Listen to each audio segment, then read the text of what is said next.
This is a CBC News special report. He burst onto the scene with more pizzazz than we'd ever encountered. He put words and phrases into our language. And Canada must be a just society. He led us through some of our darkest hours. How far would you go with that? How far would you extend that? Oh, just watch me. And he put his stamp on our history. He dominated his time as few Canadians ever have. Through high moments and low, we have been part of his life, and he has been part of ours.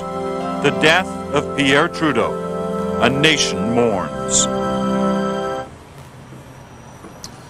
He never really wanted to come to Ottawa 35 years ago, but when he did, he towered over this town in a way no one had before or since.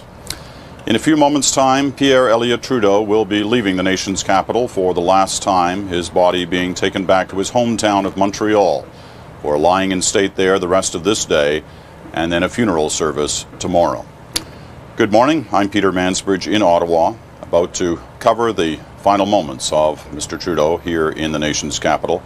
Looking down now, just outside the Parliament buildings, we can see the Prime Minister has arrived, along with Madame Chrétien, Sheila Cox, the Minister of Heritage, and other members of the Chrétien cabinet who will now be giving their final farewell up the stairs, up towards the rotunda area of the Parliament buildings, right directly below the Peace Tower. It's just steps from here that Trudeau remains have been lying in state for the past weekend. You see other members of the Chrétien cabinet who are now heading down the hallway, many of whom, like Deputy Prime Minister Herb Gray there on the left of the picture, who, like Mr. Chrétien, served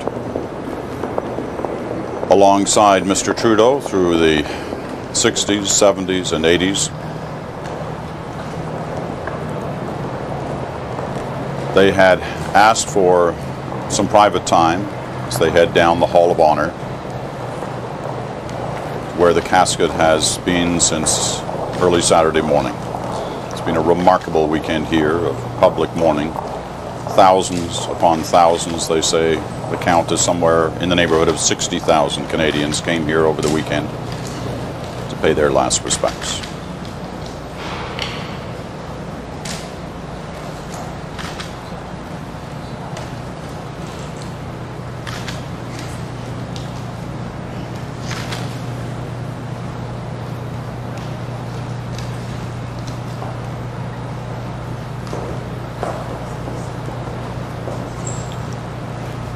That Mr. Chrétien has been deeply saddened and moved by this. Of that there is no doubt. It's been clear in his voice since he first heard the news on his way to Jamaica on Thursday evening. Rushed home, has been a part of the mourning period here in Ottawa over the weekend.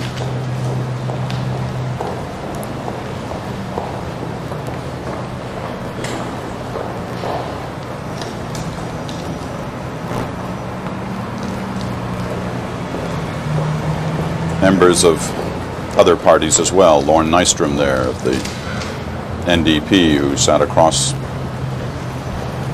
on the floor of the House of Commons from Mr. Trudeau for so many years, talked the other day about just how nervous he would get at the thought of having to ask Pierre Trudeau a question in the House of Commons. Deep differences, obviously, in ideology and philosophy about the country. On the floor of the House of Commons, but deep respect as well, and we've seen that throughout these past few days.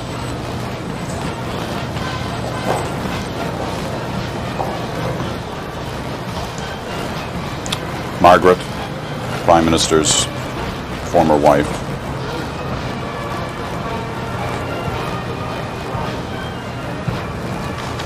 she, along with the Trudeau sons, Justin and Sasha, were here to take part in the moment when the remains arrived on Saturday morning. We haven't seen the sons since. Margaret did make a brief appearance yesterday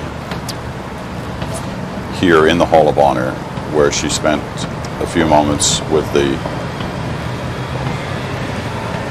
casket, her hand draped over the flag.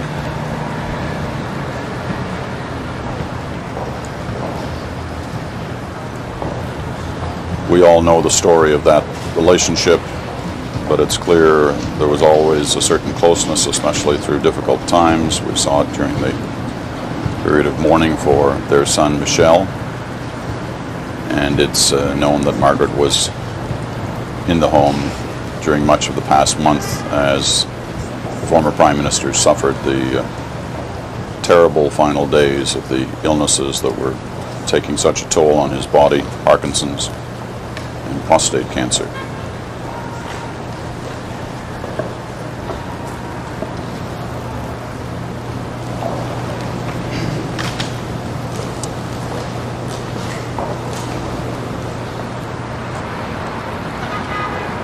Parliament Hill has not seen anything quite like this past few days for a long, long time. The last former Prime Minister to pass away was John Diefenbaker in 1979. Crowds estimated in the neighborhood of 25,000 came to honor him during the lying in state. Mackenzie King died. They said the crowds were about 40,000.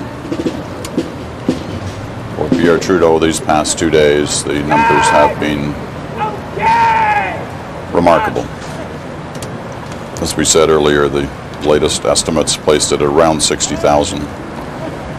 Through both Saturday and Sunday, people were still going into the wee hours of the morning, 3:30, 4 o'clock in the morning both days. Today, as you can tell from behind the Guard of Honor, many people have come to Parliament Hill one more time to witness the final departure. There will be a 19-gun salute. The coffin will be placed in a hearse, taken to the train station in Ottawa, and then the final train journey back to Montreal.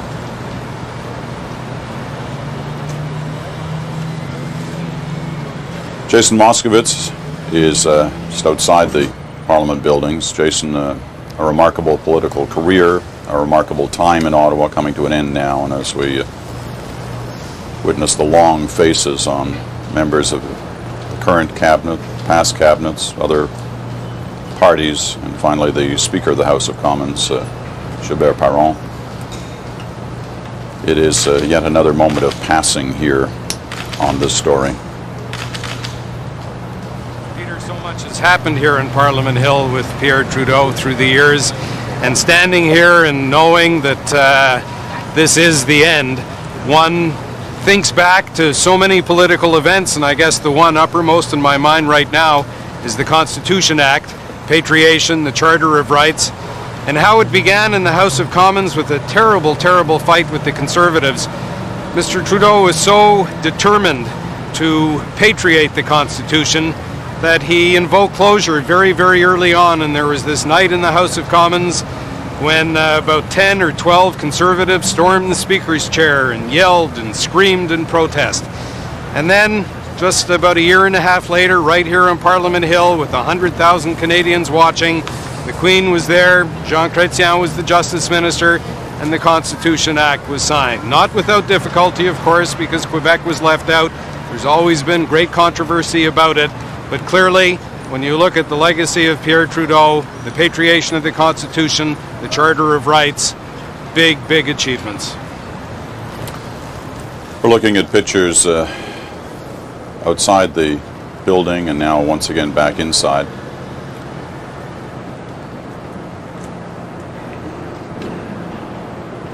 Where the Guard has been stationed throughout the weekend, members of from the different branches of the Canadian Armed Forces and the RCMP, members of the Parliament building staff. I had a chance to talk to a lot of Canadians who came here this weekend from all parts of the country. They all remarked on, well, there we see Margaret again and some of the official party who just said their final goodbyes. So many people talked about how the staff of this building comforted them throughout this weekend of the long wait outside and inside, and it really was quite an experience here over the weekend. Susan Bonner is just outside the front door of the Parliament buildings, right directly down there at the end of the Hall of Honor, through the rotunda, down the steps, and she's just outside where so many people have gathered again this morning. Susan? Peter, good morning. It is a lovely morning here, and yes, I have an incredible view here of the front steps where Pierre Trudeau's remains will come out. He will leave Parliament Hill for the very last time. There are so many people crowded around here behind barricades who are straining to get a glimpse, and I've got one of those people with me this morning. Hélène Lemay is a long-time Ottawa resident. She's seen a lot here on Parliament Hill over the years. She's watched Pierre Trudeau, watched his political story and his personal story, and she had to be here this morning. Madame Lemay, what brought you here? Oh, I just needed to be here. And why is that? Oh, I've followed Mr. Trudeau's career all over the years. I saw him arrive on the Hill. I followed everything. I respected him for being such a leader. And I just loved him for loving Canada and trying to make Canada different and good and united. And I just needed to be here. You told me a few minutes ago that you thought you wanted to be here, and you wanted to be here early because you thought it was important that people were here, and we've been discussing there were as many as 60,000 people who had the same sentiments of you. What have you been thinking about as you watched the crowds throughout the weekend? I just felt I was in solidarity with them. I was glad they were here, and this morning it was my first chance of having it made possible to me, and I just wanted to be here.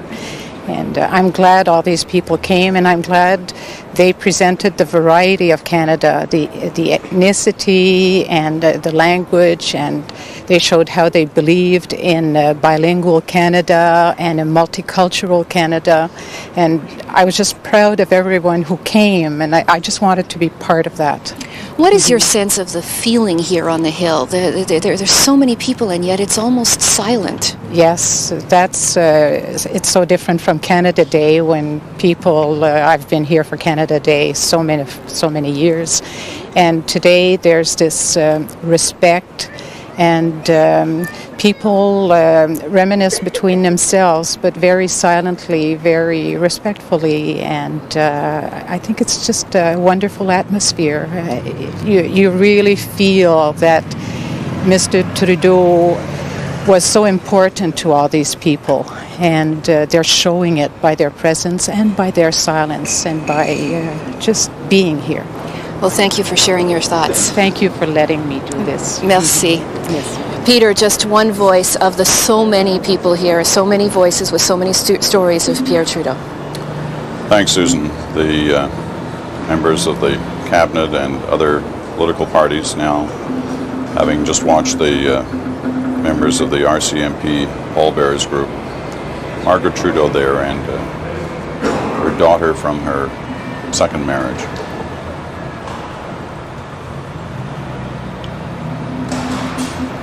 The family has asked that parts of the next few minutes involving the movement of the casket not be televised, and so we are pointing our cameras in the direction of those inside the rotunda area who are now waiting for the remains to be brought out of the Hall of Honor.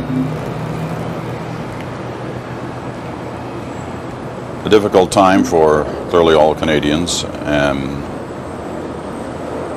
but the Liberal Party of Canada, who saw power through Pierre Trudeau for those many years from 1968, almost uninterrupted through until 1984.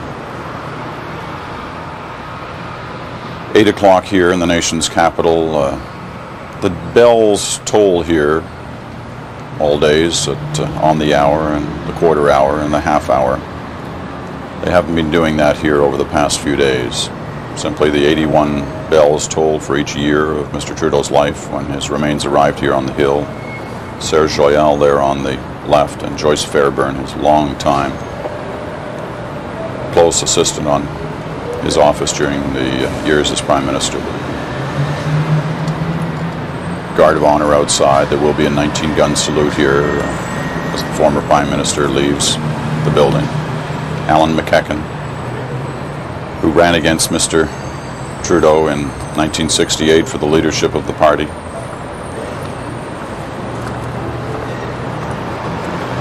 Is a former finance minister in the Trudeau cabinet, as well as many other portfolios. Former deputy prime minister, I believe, at one point.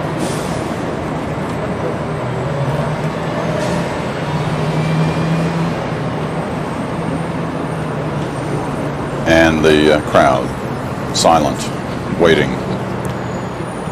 So one of the other remarkable things about the weekend, at times there were 15 or 20,000 people on the Hill, and you could almost hear a pin drop. It was so quiet.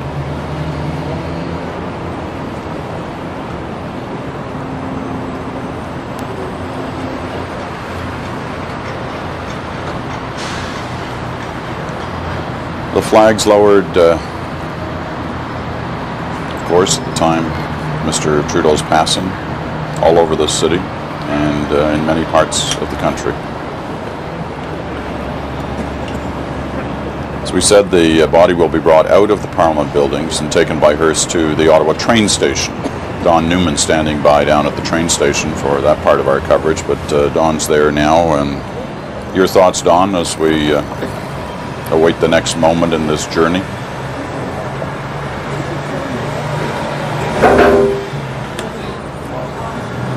Well, we seem to be having a problem getting Don's mic there, and we'll get that sorted out in the next moment or so.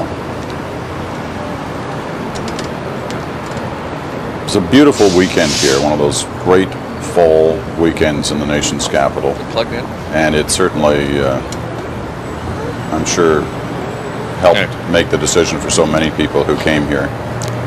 And it's another stunning day here today. We have Don's mic sorted out now. Don, your thoughts? Well, Peter, as you look at the crowd there is a crowd here at the train station as well, not as big as on Parliament Hill, but just looking at the cabinet a few moments ago, there was some of the people that actually sat in the Trudeau cabinet that are still in the cabinet. David Collinette, the Transport Minister, and Herb Gray, of course, the Deputy Prime Minister. And Foreign Affairs Minister Lloyd Axworthy was in the Trudeau cabinet as well. I didn't actually catch Mr. Axworthy there. I don't know if he was there. But there is a crowd here at the train station. It is not as large as on Parliament Hill. There is a four-car train, a special train, waiting for Mr. Trudeau now. And it is an amazing time, isn't it, to see the outpouring of grief we've seen over the weekend. To go by Parliament Hill and see all of those people lining up as much as 4 hours to go through to just spend that moment in front of the casket, and yet so quiet, as you were pointing out a few moments ago. Well, let's just watch and listen to these final moments inside the Parliament buildings for the Right Honourable Pierre Elliott Trudeau.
Pour le spirit of honor!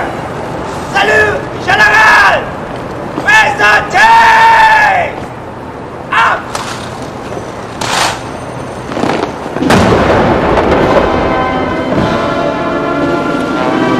As the two surviving Trudeau sons, Sasha and Justin, escort their father's body to the hearse, the 19-gun salute begins here on Parliament Hill. The final tribute here in the nation's capital to the departing former Prime Minister.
Justin and Sasha in their vehicle as the cortege will now form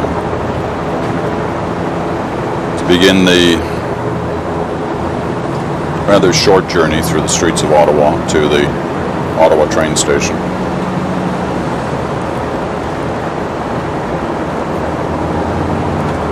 He was a man who never really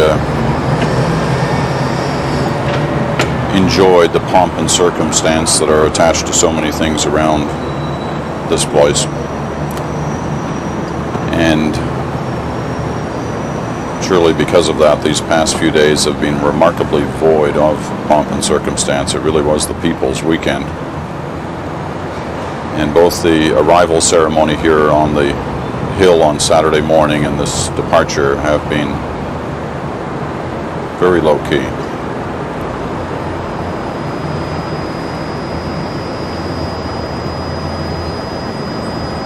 The pictures, though, have certainly captured the moments.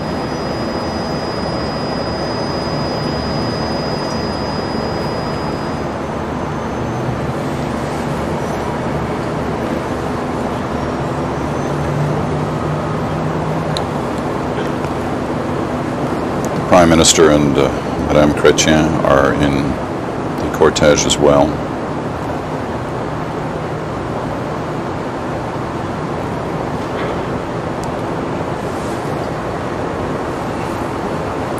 The roadways around Parliament Hill have suddenly, just in the last few minutes, been lined with people who've come out of their offices, come from their homes, checked out of school.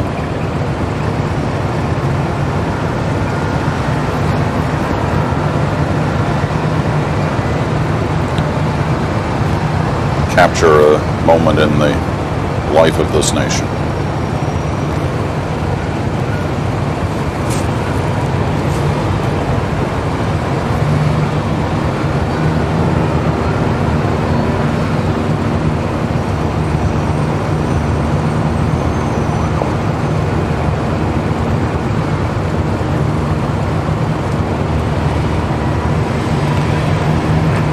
Stockwell Day, the leader of the opposition,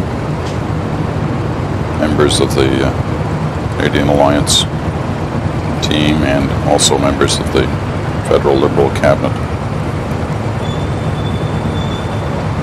MPs, all of whom have paid tribute in different ways over these past few days, many of whom on the special sitting on Friday morning wore roses, which of course was his symbol, and to honor him they were doing the same, and this weekend it's been roses.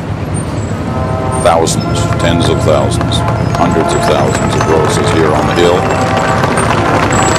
The cortege now begins the journey off the hill.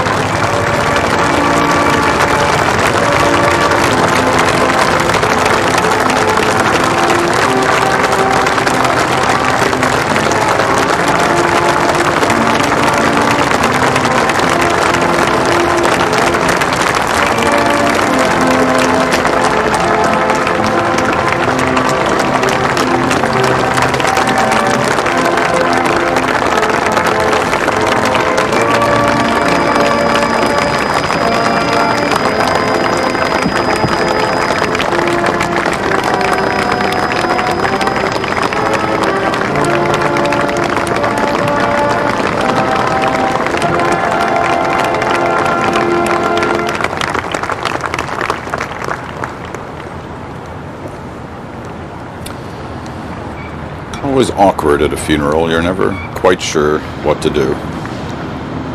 But spontaneous round of applause from those who call this place home, those who work here, those who live here.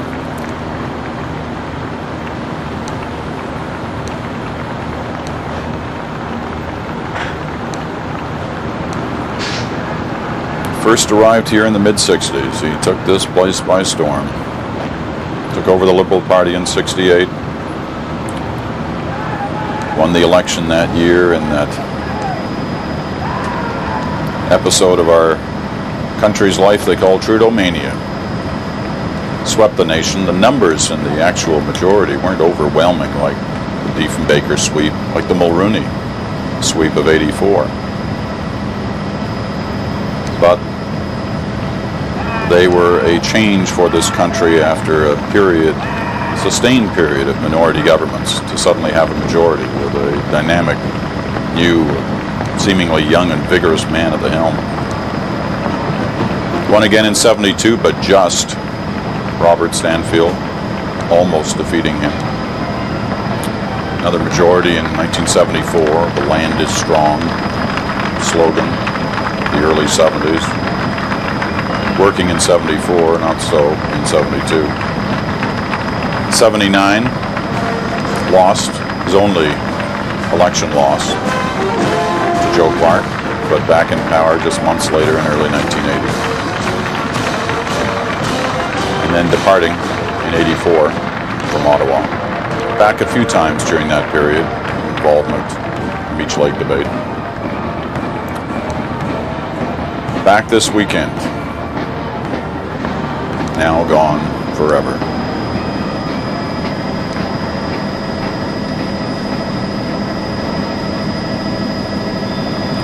Past his old office in the Langevin block on Wellington Street.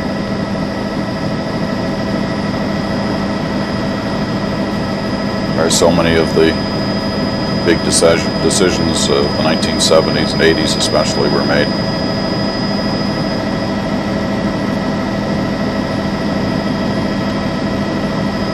Past the National War Memorial.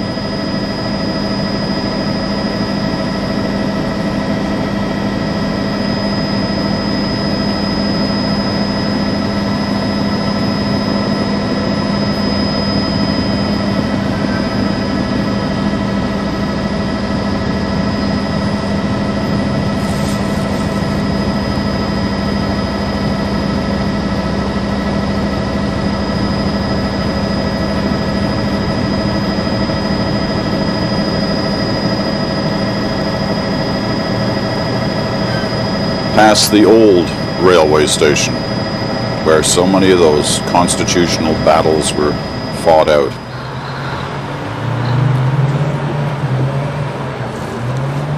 Back on the hill, the Centennial Flame, which has been this unofficial shrine over the weekend, where people have been bringing the roses, bringing their letters. Others have been coming to read those letters. Ever since the news of his passing took this city and the country by surprise, really. I don't think anybody had the idea of the impact this was going to make on Thursday evening. Well, before we leave the hill, let's go down onto the grounds one more time. Susan Bonner is just outside the front door of the Parliament building. Susan, what was that like? Well, Peter, I have to tell you that this is one of those times where I'm very glad that I don't have to describe for you with my own words what that was like. I've got someone here with me who's going to try to do that for us. Michael McKinnon was standing here in this crowd, and we saw this thing happen right before our eyes. Mr. McKinnon, what was it like for you? It was very moving.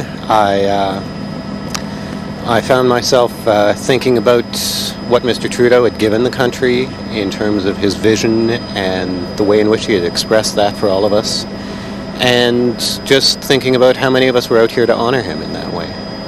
There were so many tears. I heard them as I was watching. I heard people singing the national anthem with such pride, and then that spontaneous round of applause at the beginning of Auld Lang Syne. What kinds of things were going through your minds as you stood right in the center of that? Well, I started to cry when we all started singing "O Canada." I think a hymn to our country is something that Mr. Trudeau would have appreciated. I felt caught up in the emotion along with everyone else here, I think.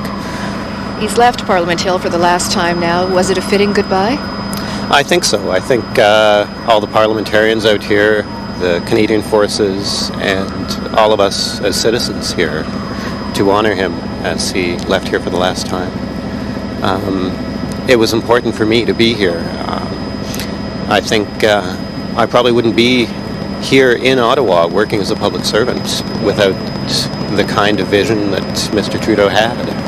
And I feel that his vision for the country is the vision that I hold myself. And I think everyone here shared that, and so wanted to honor him for one last time here in Ottawa. Thank you very much. Thank you. Peter? Thank you, Susan. The cortege now still on, well, it was Wellington Street. When it started, its name changes into Rideau Street as it goes through this portion of the city. Heading towards the new railway station. Well, new. I mean, new for a while now. But the old one that it cortege passed a little while ago, as we said, turned into the main conference center where so many of those constitutional battles played out in front of the cameras. Those were the days those First Ministers' conferences used to be open. You used to be able to actually see the byplay between the First Ministers and the confrontations, the decision makings. You can actually see how these things unfolded. It's been a long time since we saw one of those in the open. But Pierre Trudeau seemed to relish in them. And the First Ministers of that day, think of that table, René Lévesque, Bill Davis, Peter Lougheed, and Alan Blakeney, Richard Hatfield, Brian Peckford. It was a different day, different time.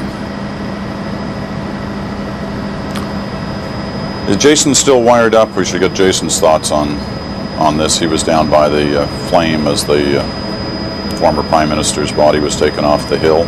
Jason?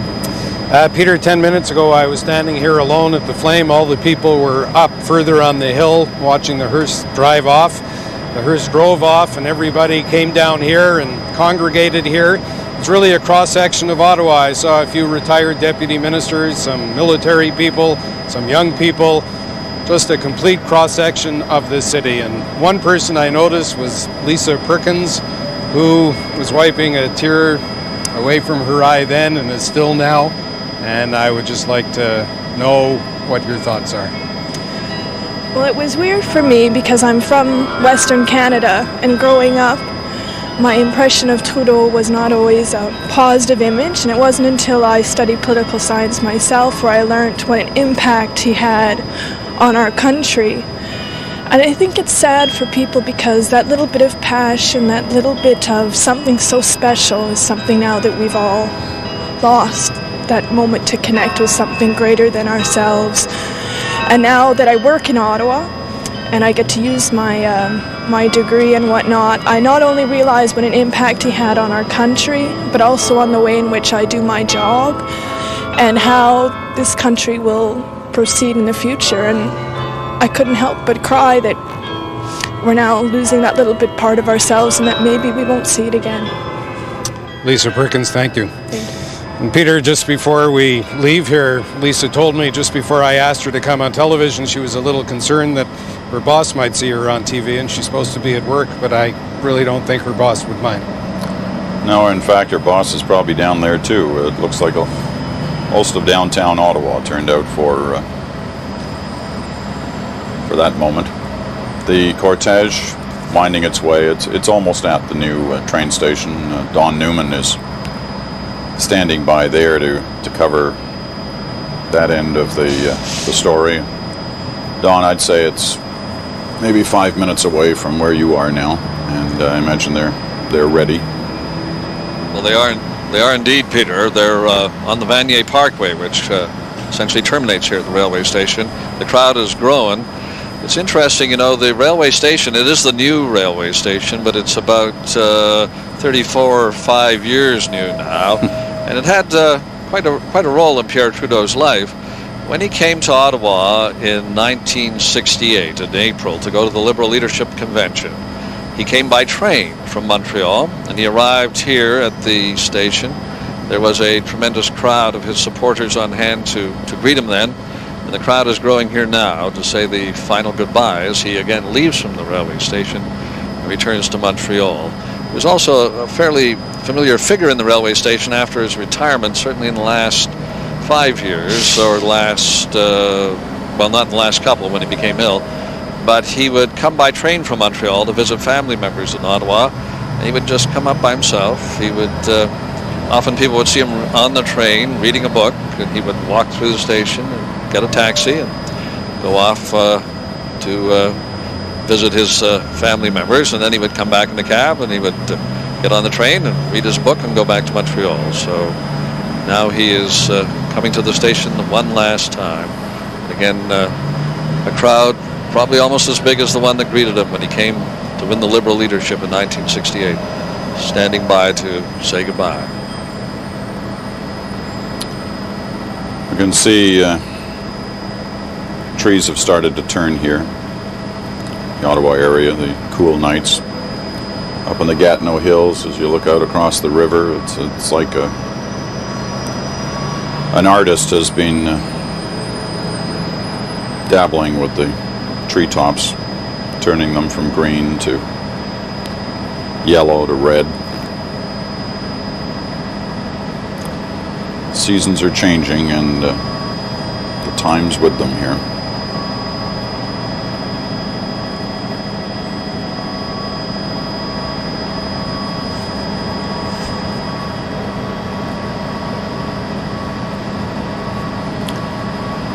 A couple of moments before it gets to the train station. Well, actually, not many moments. Just crossing over the Queensway, the main artery that cuts through the heart of the nation's capital, and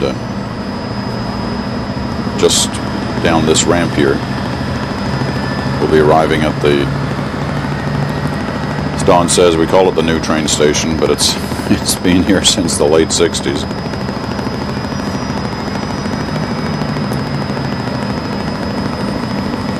And just turning in now to the access road towards the station once again. And parts of this particular departure, the family again has asked that the cameras stay away from the actual loading of the remains onto the train.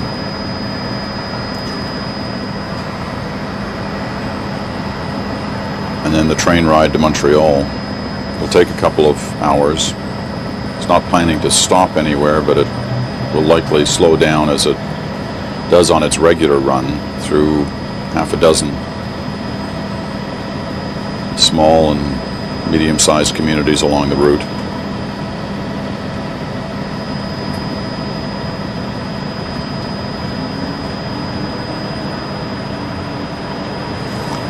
Let's quickly go back one last time to the flame area, Jason, for a brief comment from one of your guests. Yes, I'm here with Maria DeCepio, and I'd just like to have your thoughts, please. I'm very sad. For me, he was really the best prime minister, best father. I can say one thing wrong. There was nothing. Even every time I go to Italy, which I go every year, everybody knows Mr. Trudeau. So I think he was the best prime minister for me anyway. I have nothing wrong with him. As long as he was in power, I wouldn't vote for any other party. I only saw him once at the Aldo Moro funeral. That was a few years ago. But he was a really nice man. Great for me. A lot of sad people here at the Flame right now. Yes, I was sad. We were having supper one night at the news. I think it was CJ. No, it was CJ. The one. I said to my husband, quiet. He was talking. I said, quiet. I think I hear something I didn't like. So we switched to the other station, and it was all over. I said, oh my God, And those boys today, they really kill, because as a mother, see those two boys without that great father, it's really sad. Maria DeCepio, thank you. Peter? Thank you, Jason.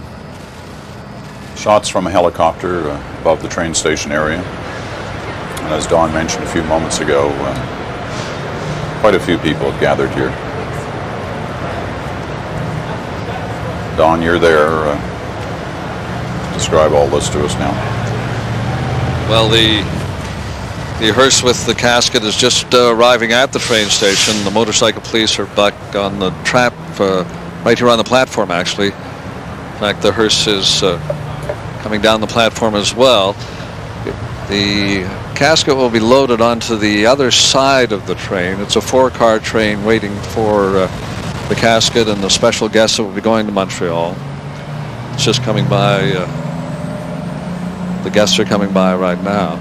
Interestingly enough, the last car on the 4-car train is a dome car, and it is named Yoho Park. And how fitting, Peter, that a railroad car named after a national park would in fact be the railway car to take Mr. Trudeau back to Montreal, knowing how much he loved the wilderness and how much he loved the national park. And how much time he spent in them. He was a traveler of the wilderness before he came to Ottawa, during this time, and right up until almost the last days. He took that trip with his good friend, former Governor General Romeo Leblanc, just in June of this year. And that was the first indication to the former Governor General that things were not well for Mr. Trudeau.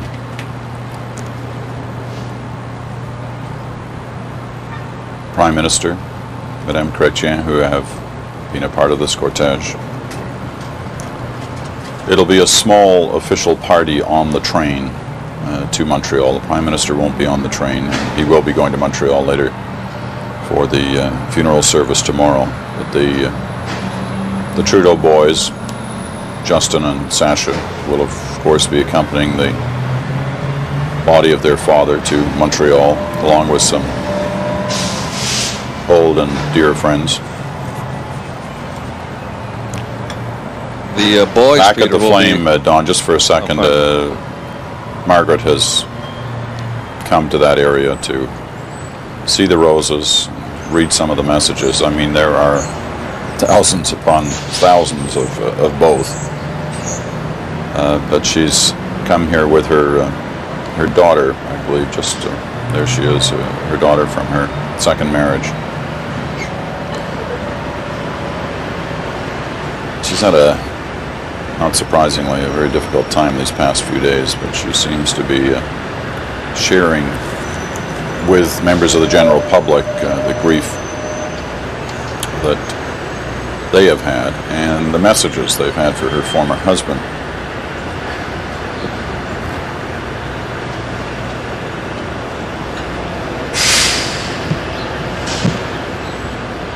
Reading the message to her daughter.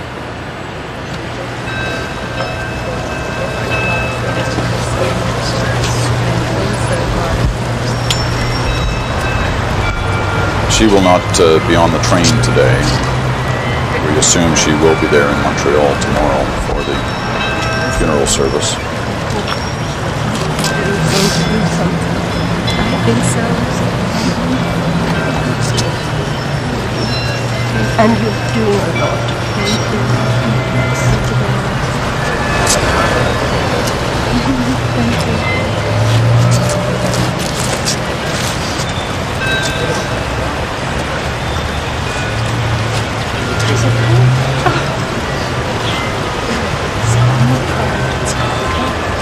Is that Robert over there?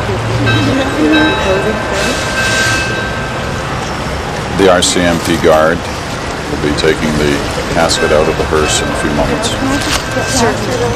On your right at the train station, Margaret Trudeau, former Margaret Trudeau. Yes, I see somebody up there too. I'll leave him. I met Pierre in '68, so I feel it would be closure if I met you today. Oh, good. Yeah, I met him in '68 too. Well, we were younger then. Yes, a lot younger.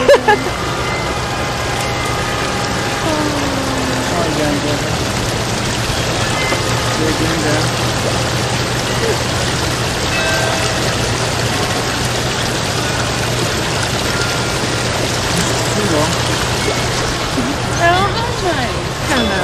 God love you. Thank you. This is Michelle's birthday.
Sacha Trudeau in conversation with the Chrétiens, his brother watching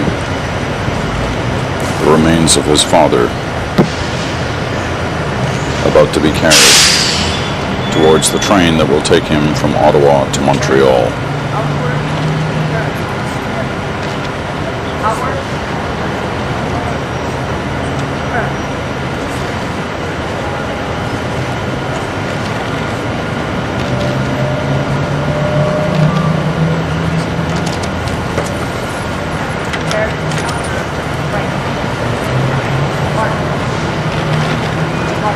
Behind the sons, some of those who will be traveling on the train.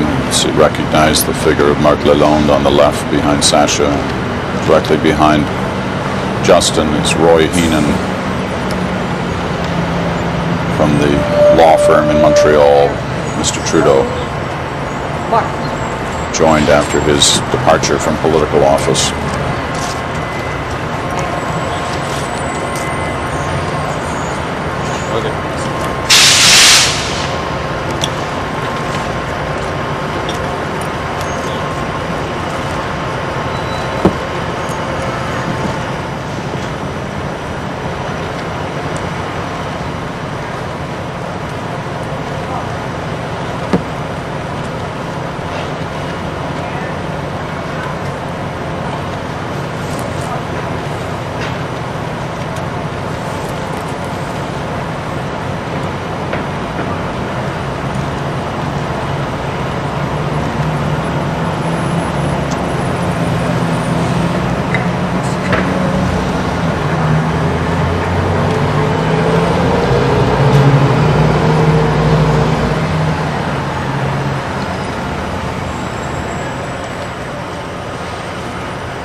Former Governor General Romeo Leblanc, you saw there in the picture, he will be on the train as well. About a dozen or 15 close friends will accompany the remains to Montreal. The train, parts of it draped in black.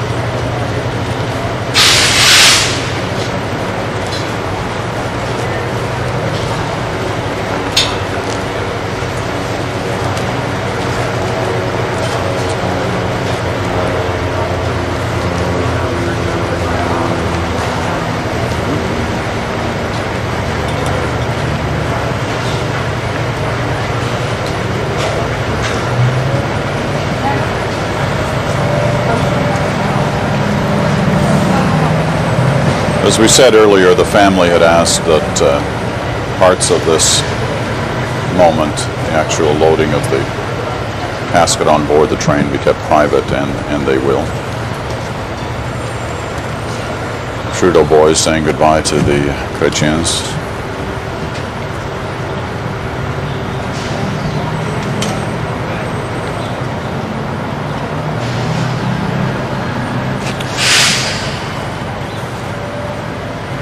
They both seem to have a difficult time at the Parliament buildings, not surprisingly, but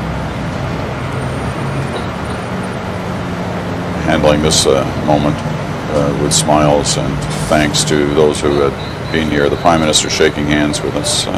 Dominique Leblanc, Romeo Leblanc's son, just passed by. Don Newman, you're there. Your thoughts here as we get ready for the train's departure?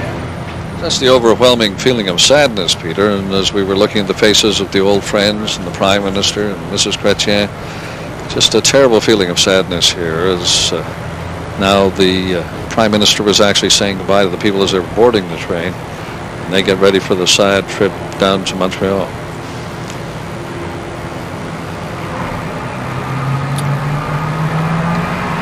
That story you tell, Don, I know you were there, covered the 68 leadership race of, his arrival 32 years ago here for that moment of the final convention week and the departure today.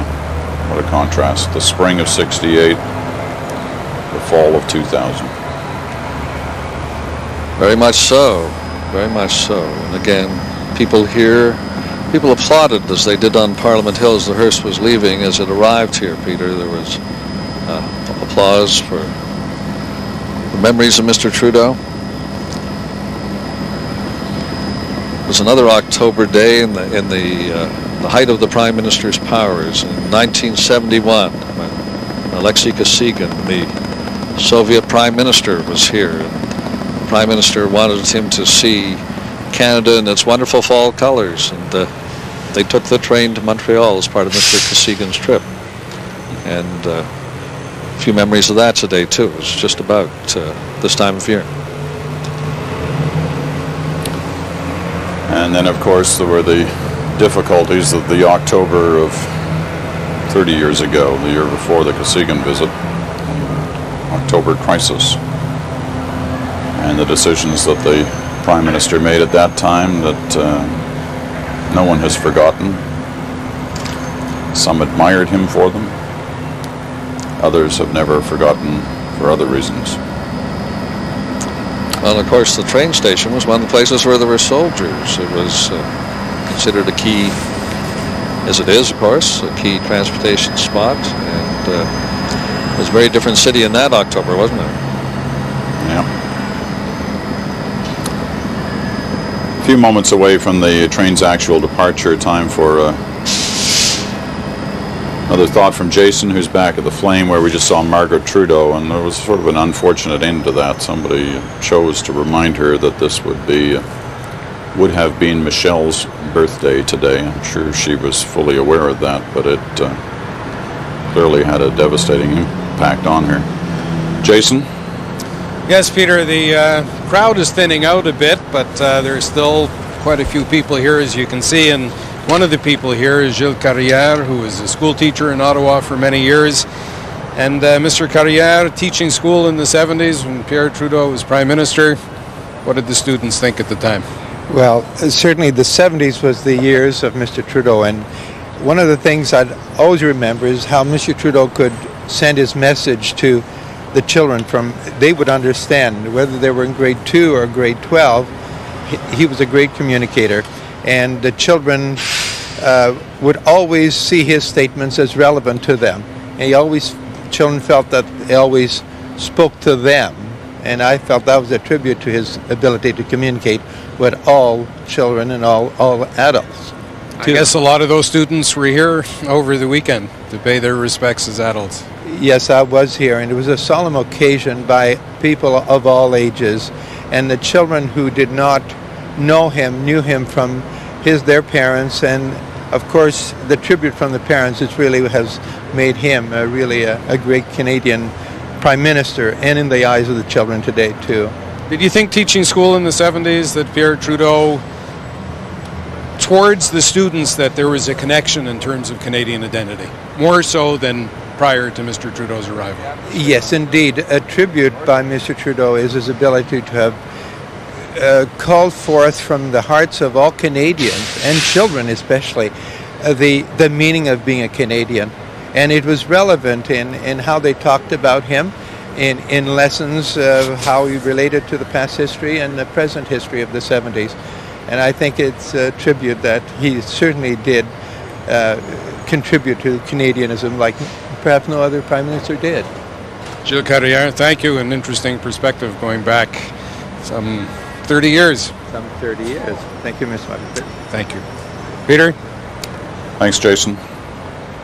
The Ottawa train station, the funeral train, moments away from departure from the nation's capital, heading towards Montreal. It's a journey that will take, planned anyway, to take just over 2 hours.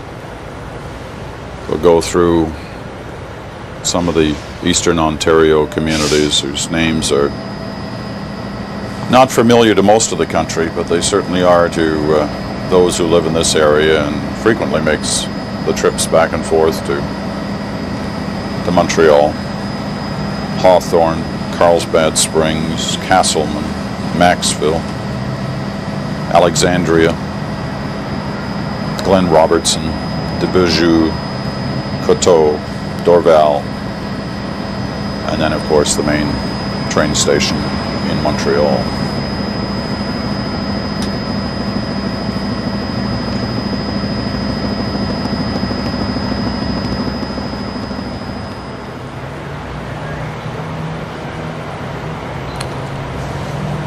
Dawn, it seems like it was down on the hill. Very quiet time. It's a very quiet time here, Peter. Interesting, the train goes under a bridge almost as soon as it leaves the station. You can see the bridge from here.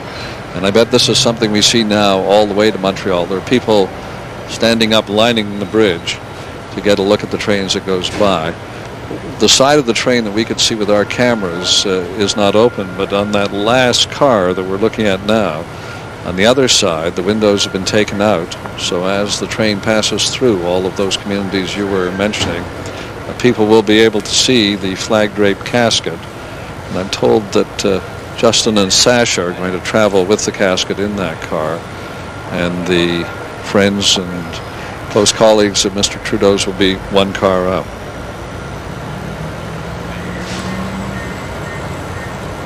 I'll give some of the times here that the train is expected to be in some of these communities, because I know viewers in them may want a little bit of heads up. Things are leaving about 10 minutes late here now, so I'm going to adjust these times. Well, the train now begins its journey.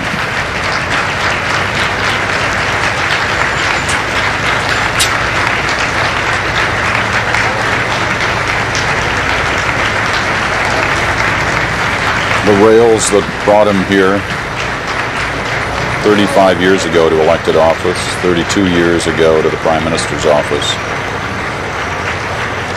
now take him home.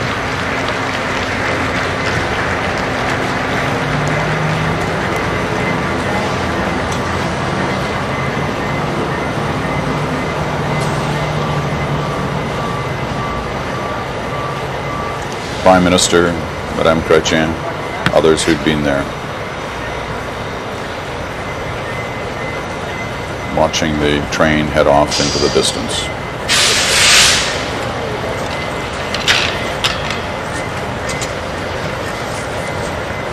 I hear those times.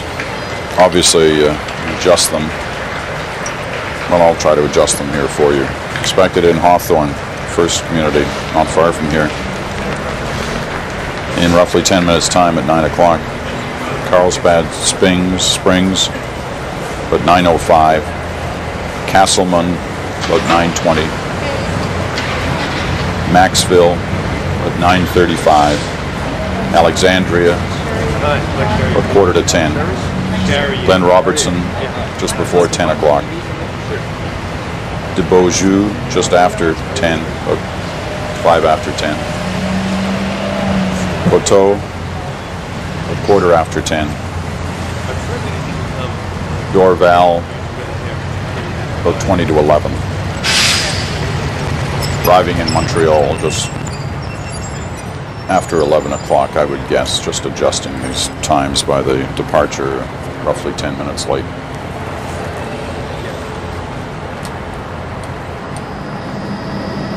Under that bridge Don talked about, where the cars, taxis, you name it, they've stopped.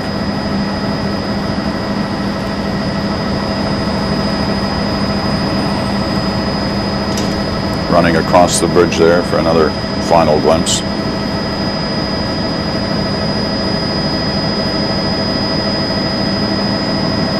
Beginning the journey home.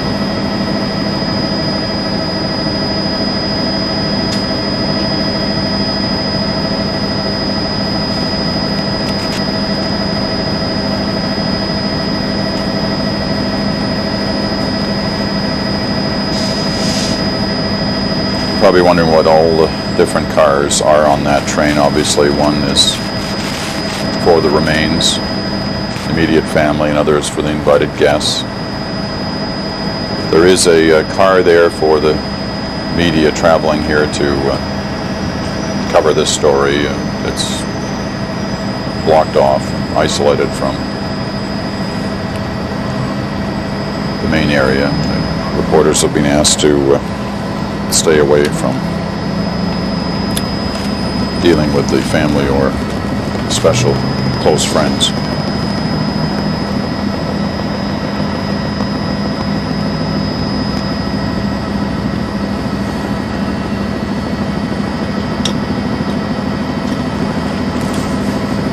While we watch, let's listen to some thoughts of those who are at the train station. Don Newman. Peter, I'm with Mike Charrier. Mike is retired from the Canadian military. He was here as the train pulled out. A very sad, touching moment. What were your thoughts, Mike? I was very moved by it all and the crowd of people. I was sad that he wasn't transported to the train station on a gun carriage, and more people could have had the opportunity to come and see him then along the route. There's been a lot of rumors that the military and Elliott Trudeau did not get along together. That may be true, but he was a great Canadian, and it's a very sad day for me, I think, for all Canadians.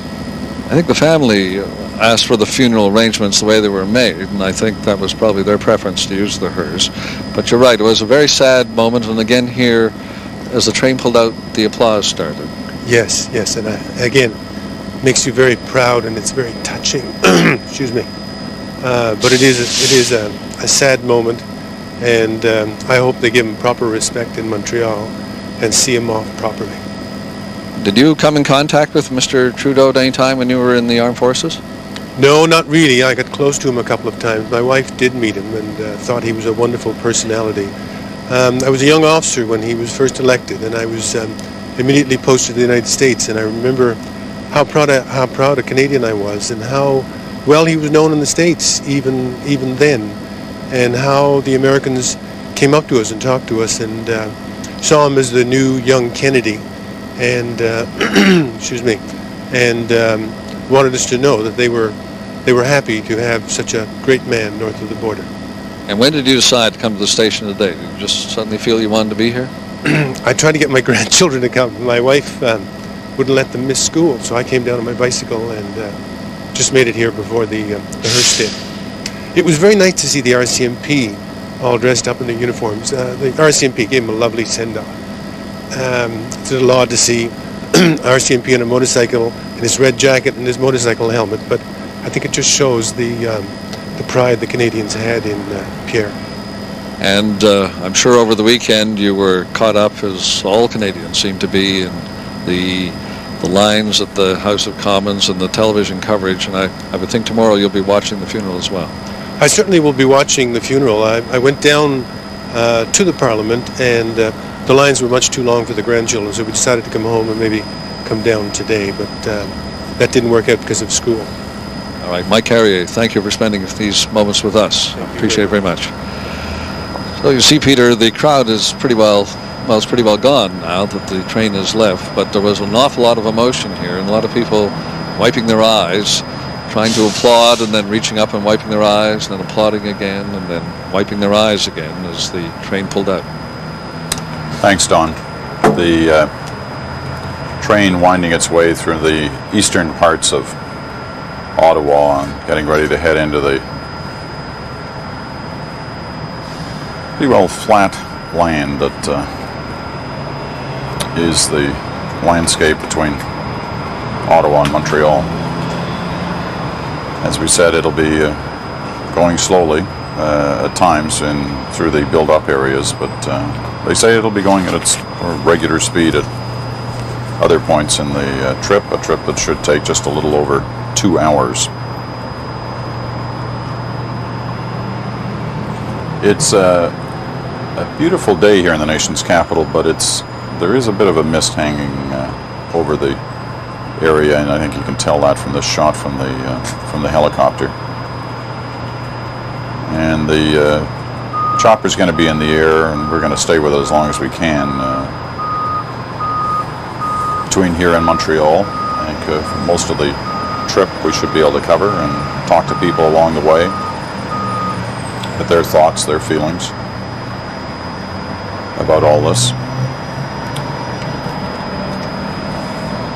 Jason Moskowitz, still with us, still down by the flame. Looking back there, there's still quite a few people here in the Parliament Hill area who are still making the little pilgrimage to the flame area where the roses and the messages have been left. Jason? And a lot of people are taking pictures of the roses and of some of the messages. I'm here with a guest, Michelle Farrell.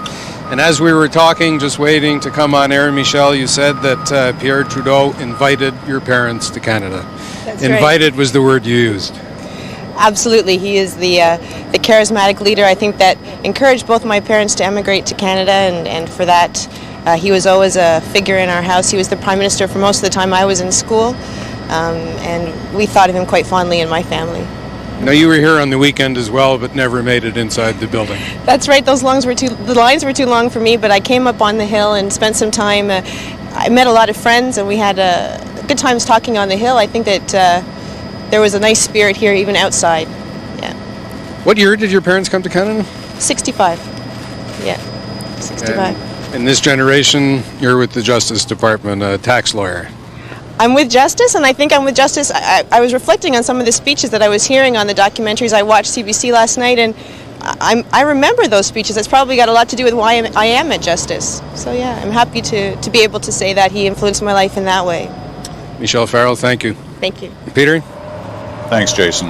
So many stories, individual, personal stories that we've heard on the weekend. Just so you know, you're going to see this on occasion throughout the morning. It's not always easy to get these shots from the helicopter, and the transmission difficulties are all in the positioning, and sometimes it will take a few hits on the line like that. You'll have to bear with us on that one, but for most of the time I think you're going to have a clear shot of all this. Don Newman is out of the train station. We want you back down here, Don, but before you leave the station area, perhaps some last thoughts from you on that moment. Well, it was a poignant moment, obviously, and a sad moment, and Pierre Trudeau is gone from Ottawa. He was here on the weekend, his remains, for the very last time.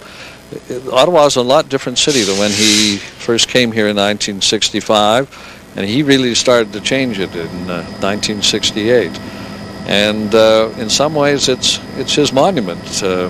I guess at some point there'll be a statue on the Hill, as there is for former prime ministers. But look around. When you're in downtown Ottawa, the National Gallery, the Museum of Civilization, these were things that he pushed for to make Ottawa into a real national capital.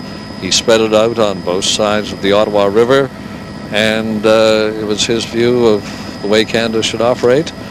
And he put a lot of it into practice, and I guess that's the amazing thing.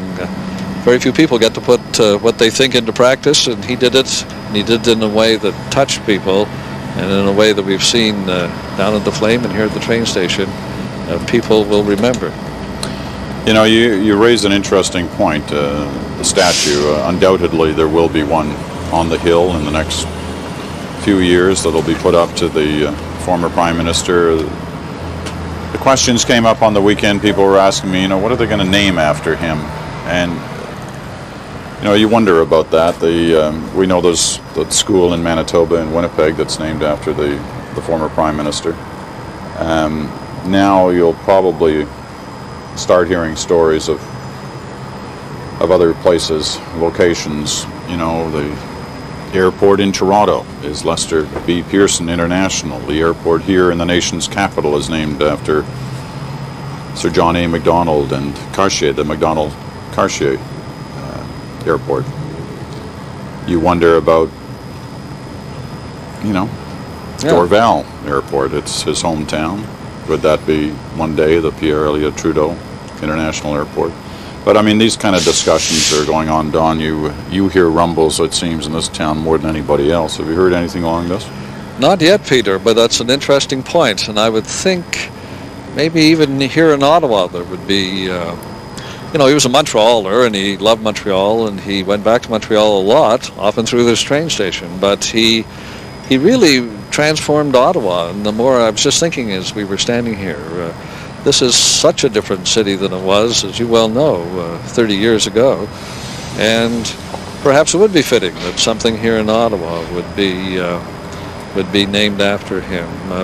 Maybe the Arts Centre, the National Arts Centre, would be. It was a building that was started by the Pearson government, but certainly he was Prime Minister by the time it opened, and he made a few pretty famous appearances there. All right, Don, listen, come on back downtown. We'll need you down here for the morning. We got lots of things to talk about. Don Newman reporting from the Ottawa train station. Well, we're looking at Alexandria, and Eric Sorensen is clearly eager to get on the air here in the next moment or so. Alexandria is one of the communities the train will be slowing down at as it comes through here, and I'm guessing here, I mean, it was scheduled to be in Alexandria at 9:37, but things were left to Ottawa a little late, so I imagine it'll be more in the sort of 9:45 Eastern time. Obviously, we're talking here for the people of Alexandria, and you can tell that small town, small community, but they're already lining up. Can we actually talk to Eric? See him popping in the shot here all the time. It will be shortly. We'll talk to Eric and get a sense of the mood in Alexandria. Now, clearly the train is picking up steam as it heads on its journey. As we said, roughly a 2-hour journey. You know, slow through the built-up areas, and clearly a little faster through the areas that are, for the most part, uninhabited. It's farmland through this part of eastern Ontario, and there, you know, you get that sense of the artist at work turning those leaves. And we're still a couple of weeks away from the full fall splendor here in the Ottawa Valley area. Just north of here, though, as you get into the hills, the Gatineau Hills, they've turned considerably with these cool nights. And as we get towards Montreal, looking north towards the Laurentian, the same thing. Here it's just, you know, different trees are starting to go, but most, for the vast majority, is still pretty green. I mean, like many parts of the country, it's been a wet, through most of it, a wet spring and summer, and so the green is a deepness that we haven't been graced with in these past few years, and times where there hasn't been as much rain. And so we're getting probably some extra days and weeks out of it before we see the spectacular colors and then lose the colors altogether. The train making its way to all these little towns: Hawthorne, Carlsbad Springs, Castlemaine, Maxville, and then, of course, Alexandria. We had a glimpse there a moment ago of both it and Eric Sorensen. We're now wired up with Eric. Eric, they're ready there in Alexandria? They are, Peter. We can see a small crowd gathered so far, but we're expecting a few hundred more because there's a high school here in Alexandria, and there will be about 400 kids from that high school who we're expecting to be here in a little while as well along the tracks. Alexandria is about midway between Ottawa and Montreal, and with me right now are three members of a family, I guess. It's Joy McMillan, Melanie Slonell, and Melanie's daughter, Sarah. And Joy, let me start with you. Why have you come out here today? Just to pay our respects. I guess we were raised with Trudeau. I don't know. Always, I don't know, with grandparents and parents, and he's just always been very well respected in our home, I guess. So that's why we're here, to pay our respects. Thanks to the family. And Pardon me? Just to pay our respects to the family and see a great man off. What do you remember of him, and why do you remember him as a great man? I guess just seeing him on TV, listening to him, his speeches, and he was an actor, like, you know, just different little things like that. Like I said, I grew up with him. Well, Sarah, you're only 10 years old, so Pierre Trudeau had left public office for quite some time, even before you were born. What have you heard about him, and what do you know about him? Just say he's a great man. He's a great man, and I heard a lot about him on the news, and he did a lot of nice stuff for Canada. Joy, this is a part of Ontario that is both Anglophone and a lot of Francophones here as well. Is there something about that makes Trudeau's legacy important to people in this region? I think probably very much so here, because actually Alexandria is pretty much bilingual, and I think, I don't know, I guess he did. And we're certainly thankful for that, I guess. And we live with it, I think, in ease here. Melanie, you could watch this on television. Your daughter could watch this on TV. Is there a difference coming out here that you think in terms of the impact? Oh yeah, you can feel it more so now. Like, you know, at home you're private, but now you're among the people, and you feel it. Is there something that you hope your daughter will take away from this? Well, I just hope that she knows, take away that what he's done for Canada, and that he was a great man and did a lot of great things. All right. Well, Peter, the train is expected to come through here, I guess, in the next half hour to 40 minutes. It will go by. It'll all be over probably in a matter of seconds, but I think it's one of those snapshots that people will remember for a long time. You're right about that, Eric. Thanks very much, and we will be back to Eric, of course, when the train does reach Alexandria. You're right, it may be a matter of seconds, but I'll tell you, after this weekend, watching people line up for as long as 5 hours, I think, was the longest period anyone had to wait. Most people were waiting in the 3-hour neighborhood. But at its longest, it was 5-hour wait to get there. For what really was, the remarkable thing about the viewing on Parliament Hill is once you got your moment in front of the casket, there was no one there to tell you had to move on, that your time was up. You could have stayed there as long as you wanted to. But the average length of time was about between 10 and 15 seconds. People had their thoughts, and then they moved on. And so today, as we see the different crossings, the trains going by, how the traffic has stopped, the train moves through, heading on its journey. It will end today in Montreal at the station, and then the remains will be taken to the area around Montreal City Hall, where the body will lie in state. And our Dennis Trudeau is there this morning.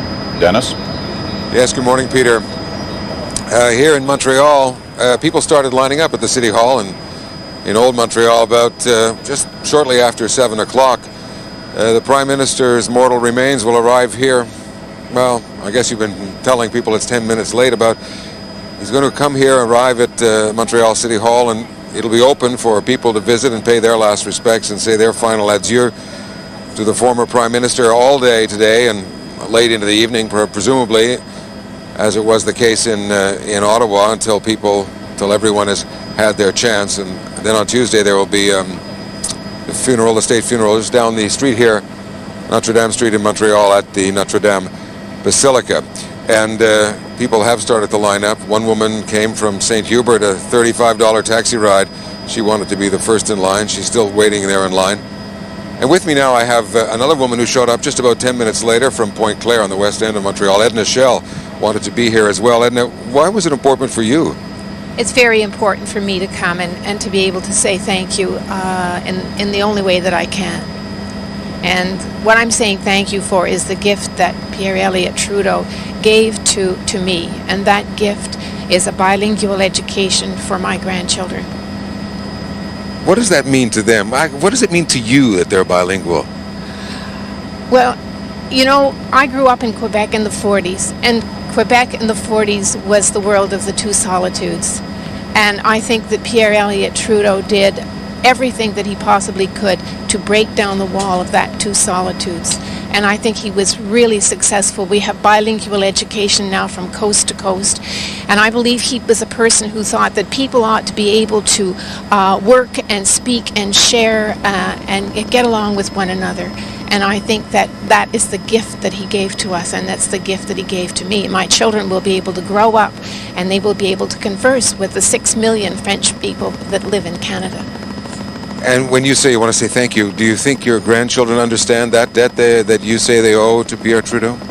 I think they will come to understand that. Certainly they're going to be they're going to be told that, but already they have playmates. They're conversing at school and in the playground and so on in both languages, and that's a wonderful gift.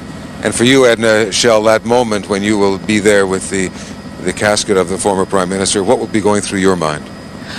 What will be going through my mind is that he gave us this wonderful country. He was a man of vision, and he had the courage of his convictions. And I think that, in a way, we all wanted to be like that. And we probably didn't have as much courage as he did, but he helped to give us the courage. Thank you, Edna Shell. Thank you for allowing me to speak publicly. Peter, as I said, people began lining up here, and they're lined up about half a block in front of the City Hall in Montreal. And, of course, all eyes are in some ways on Montreal to see what kind of adieu Montrealers of all descriptions and of all political affiliations will be giving to Pierre Trudeau when he does get here to City Hall. What's your own sense of that, Dennis? Because, obviously there is a mixture of feelings towards Pierre Trudeau in that province, as there are in many provinces, but obviously the focus becomes on Quebec given the history here. What's your own sense of how this is going to play out there over the next hours? Well, I've been trying to take the pulse a bit in the last couple of days on that, talking to some people I know, and there is still a lot of ambivalence, and in some quarters there's still a lot of bitterness about Pierre Trudeau and what he did. However, there are two levels involved here, and I think a cartoon in one of the newspapers over the weekend expressed it best. The cartoon had the woman saying, "What a great man," and her husband was saying, "Yes, but what about this and what about that?" And she said, "Yes, I know, but what a great man." Anyway, Peter, that's what we'll see as the day develops. All right, Dennis Trudeau in Montreal. We'll be back to Dennis, obviously, a number of times over the next little while, and certainly when this train arrives in Montreal later this morning.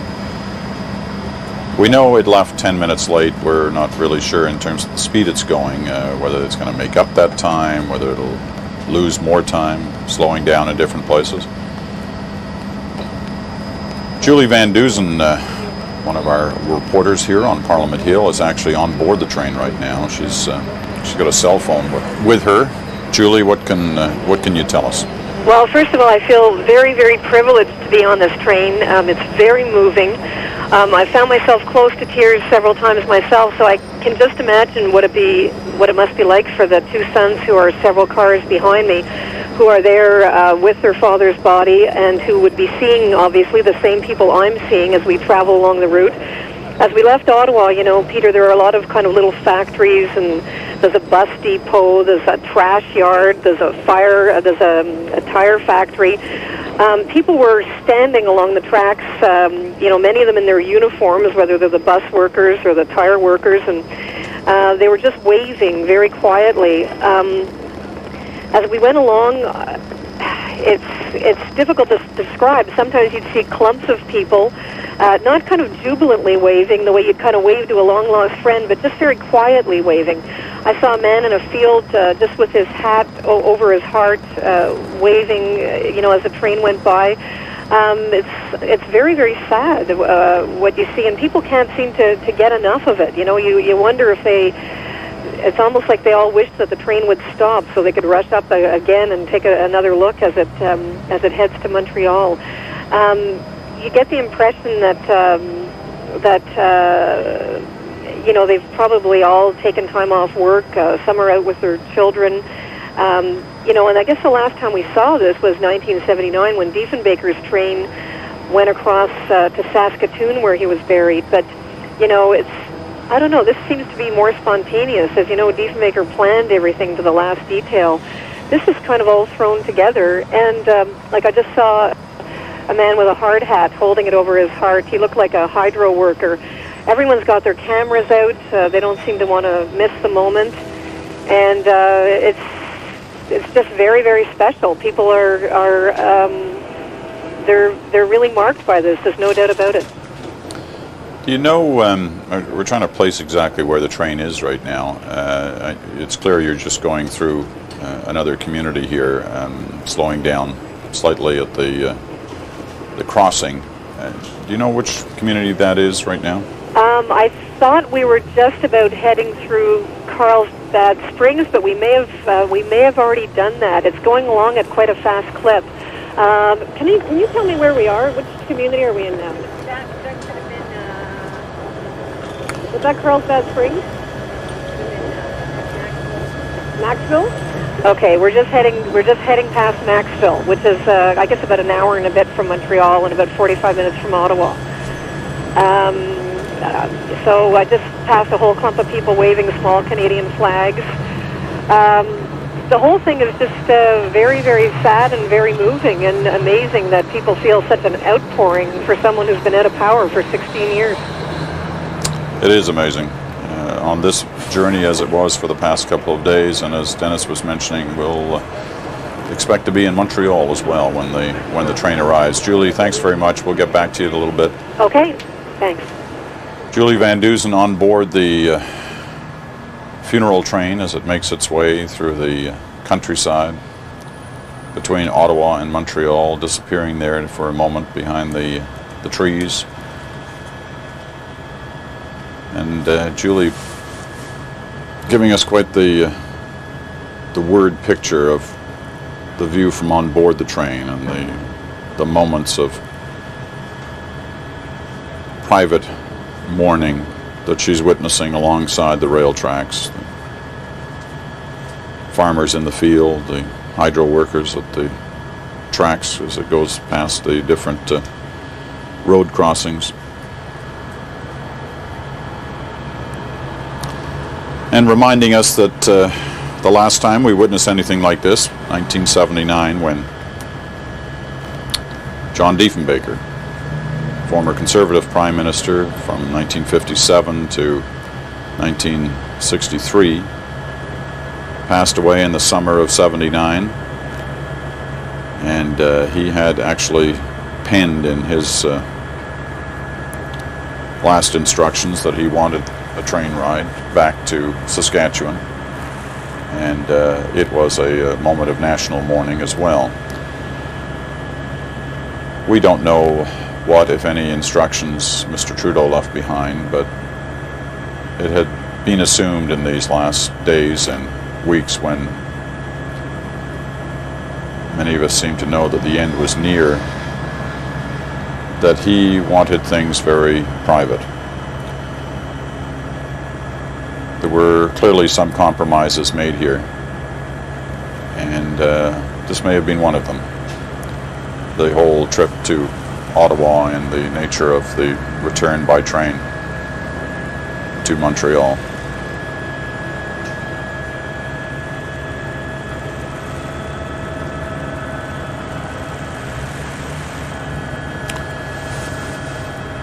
Let's go back to Montreal for a moment. Dennis Trudeau has with him Brian McKenna, the documentary filmmaker you've been witnessing both on the weekend on CBC News World and last night on the CBC main network, and throughout this week. Brian and his brother Terrence's series Memoirs, a remarkable look at the former Prime Minister, much of it through the former Prime Minister's own words, as they talked with him in the early 90s and went through some of those moments of history that we all watched Pierre Trudeau take part in. Brian McKenna is with Dennis Trudeau, and Dennis, I'm not sure how this setup is. I think you're going to be talking with Brian. I'd love to know from Brian what you know. He can hear you very well, okay. Peter. So we can do this whichever way you want. All right. Well, let me start with Brian. I mean, you got to know him pretty well in these last few years, and I just wonder what you thought of what you witnessed in Ottawa over the weekend, seeing those remarkable lineups and the emotions that were provoked on the part of people. What did you make of that? What was going on there? Well, I guess it flashed all of us back to almost to the 60s. I had a sense of I don't know. I haven't felt this way since John Kennedy died in 1963, and a sort of feeling of a quite profound loss, the connection to someone who changed things for better, for worse. He changed things. He acted. He was a man of action. But the sense of loss, I think, felt by so many people. I know my kids felt these, I mean, when my daughter Caitlin, in her early 20s, just feeling these waves of emotion coming. My daughter Robin, 25 years old, feeling the same waves of emotion. My son Connor, 17, getting a, feeling a connection to this man. I look at these images of the train moving through the landscape. In the old days, that train with its distinctive silver dome, we used to call it the Canadian, and I'm thinking how appropriate that the Canadian is carrying this Canadian home to Montreal. I see the train right now is passing through the old Scots loyalist counties of Stormont, Dundas, and Glengarry, and I know those counties always gave him enormous support all the way through his political career. A real sense, this is the territory that was invaded by the Americans in the War of 1812, and where they fought back so fiercely. And I think there was I've heard from people the connection to Trudeau, standing up to the Americans, keeping them back from our borders. And now he's coming back to Montreal, and he called himself a citizen of the world. We knew him as a great Canadian, a formidable Quebecer, but my God, was he a Montrealer. And here was the scene of so much of the poetry, the power, and the pain that we know he went through. Stay there for a moment, Brian. I just want to update people on the train as we see it crossing over one of the waterways near on this route. We've just been told, Julie just called us and let us know that the family has asked the Trudeau sons, Justin and Sasha, that the train make more of a point of slowing down as it goes through the different communities. And I think you're witnessing that right now as it goes through this one. Perhaps there was a concern that the people who had gathered just weren't getting enough time, weren't getting their moment.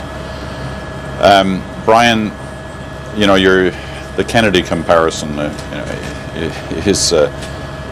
is an interesting one. An American magazine called me for comments over the weekend, and they're like, "What's this all about? Why are Canadians so caught up in this?" And it didn't seem to matter what I was saying. They sort of weren't getting it, and I wasn't sure. Perhaps I wasn't expressing it well enough anyway. But finally, I said, "Look, he was our Kennedy," and bang, they got it after that. They sort of, and I didn't really want to say that because I find it awkward to making these comparisons. Just like, wait, I'll come back to you again in a minute, Brian, to pick up on that point. But here we're now. Where are we here? Is this Alexandria or is this is Castleman? So we can finally now give you an idea how this thing is running. It's running about 15 minutes late as the train slows down. Coming through Castleman, it looks like the schools have emptied there this morning.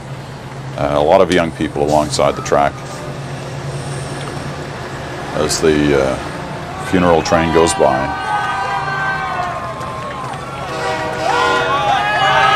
And there you have it. It's not a solemn moment. It's a moment of celebration in Castleman. Cheers, applause.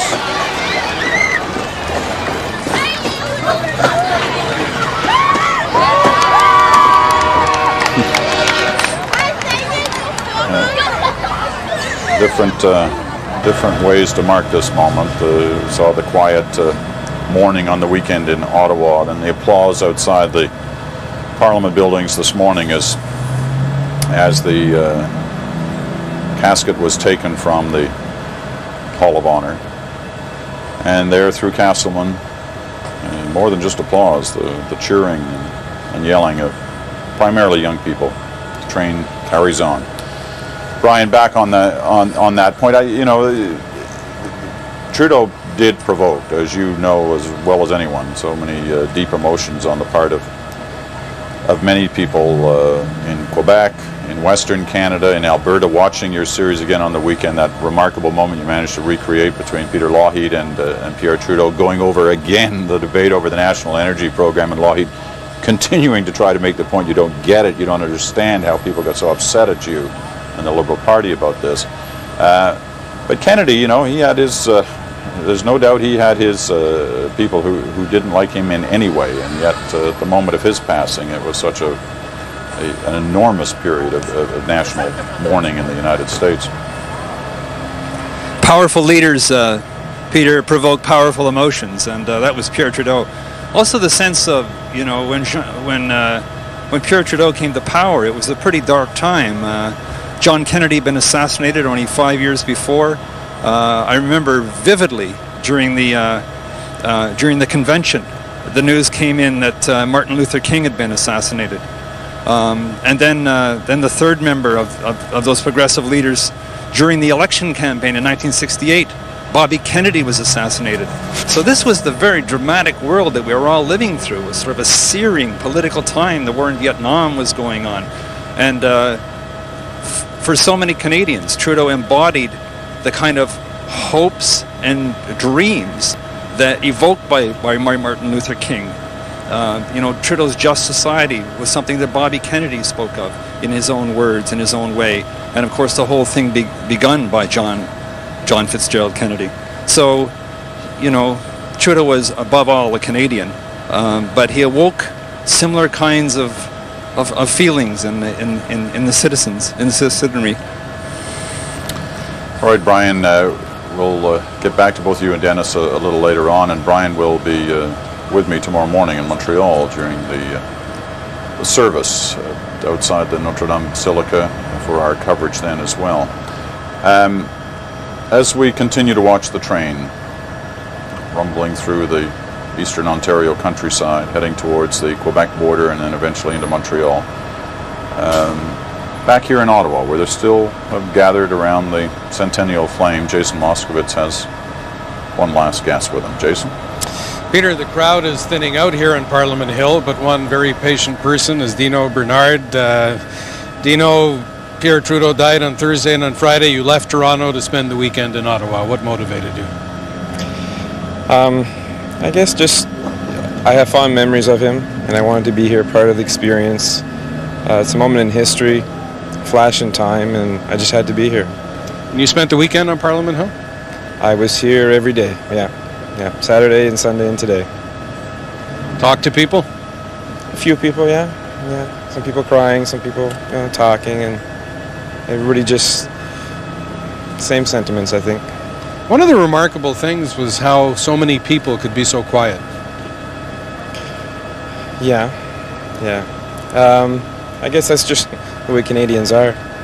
We're laid-back kind of people, quiet reflection, I guess.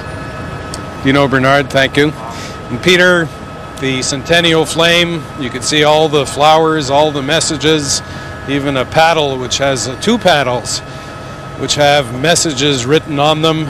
Quite a testament to Mr. Trudeau, and people are just coming by and taking pictures. Obviously pictures because they've never seen anything like this. Back to you, Peter. Thanks very much, Jason Moskowitz, talking to us from the Centennial Flame area, which over the weekend became this shrine. So many roses, thousands, tens of thousands of them dropped by the flame, and all the notes, people's thoughts about Pierre Trudeau, what he meant to them, what they felt he meant to the country. It wasn't just happening in Ottawa or Montreal outside the Trudeau home. It was happening in many different parts of the country. Books of condolence opened in different spots from coast to coast to coast. We're told they'll all go to the family. There are going to be hundreds and hundreds of those books.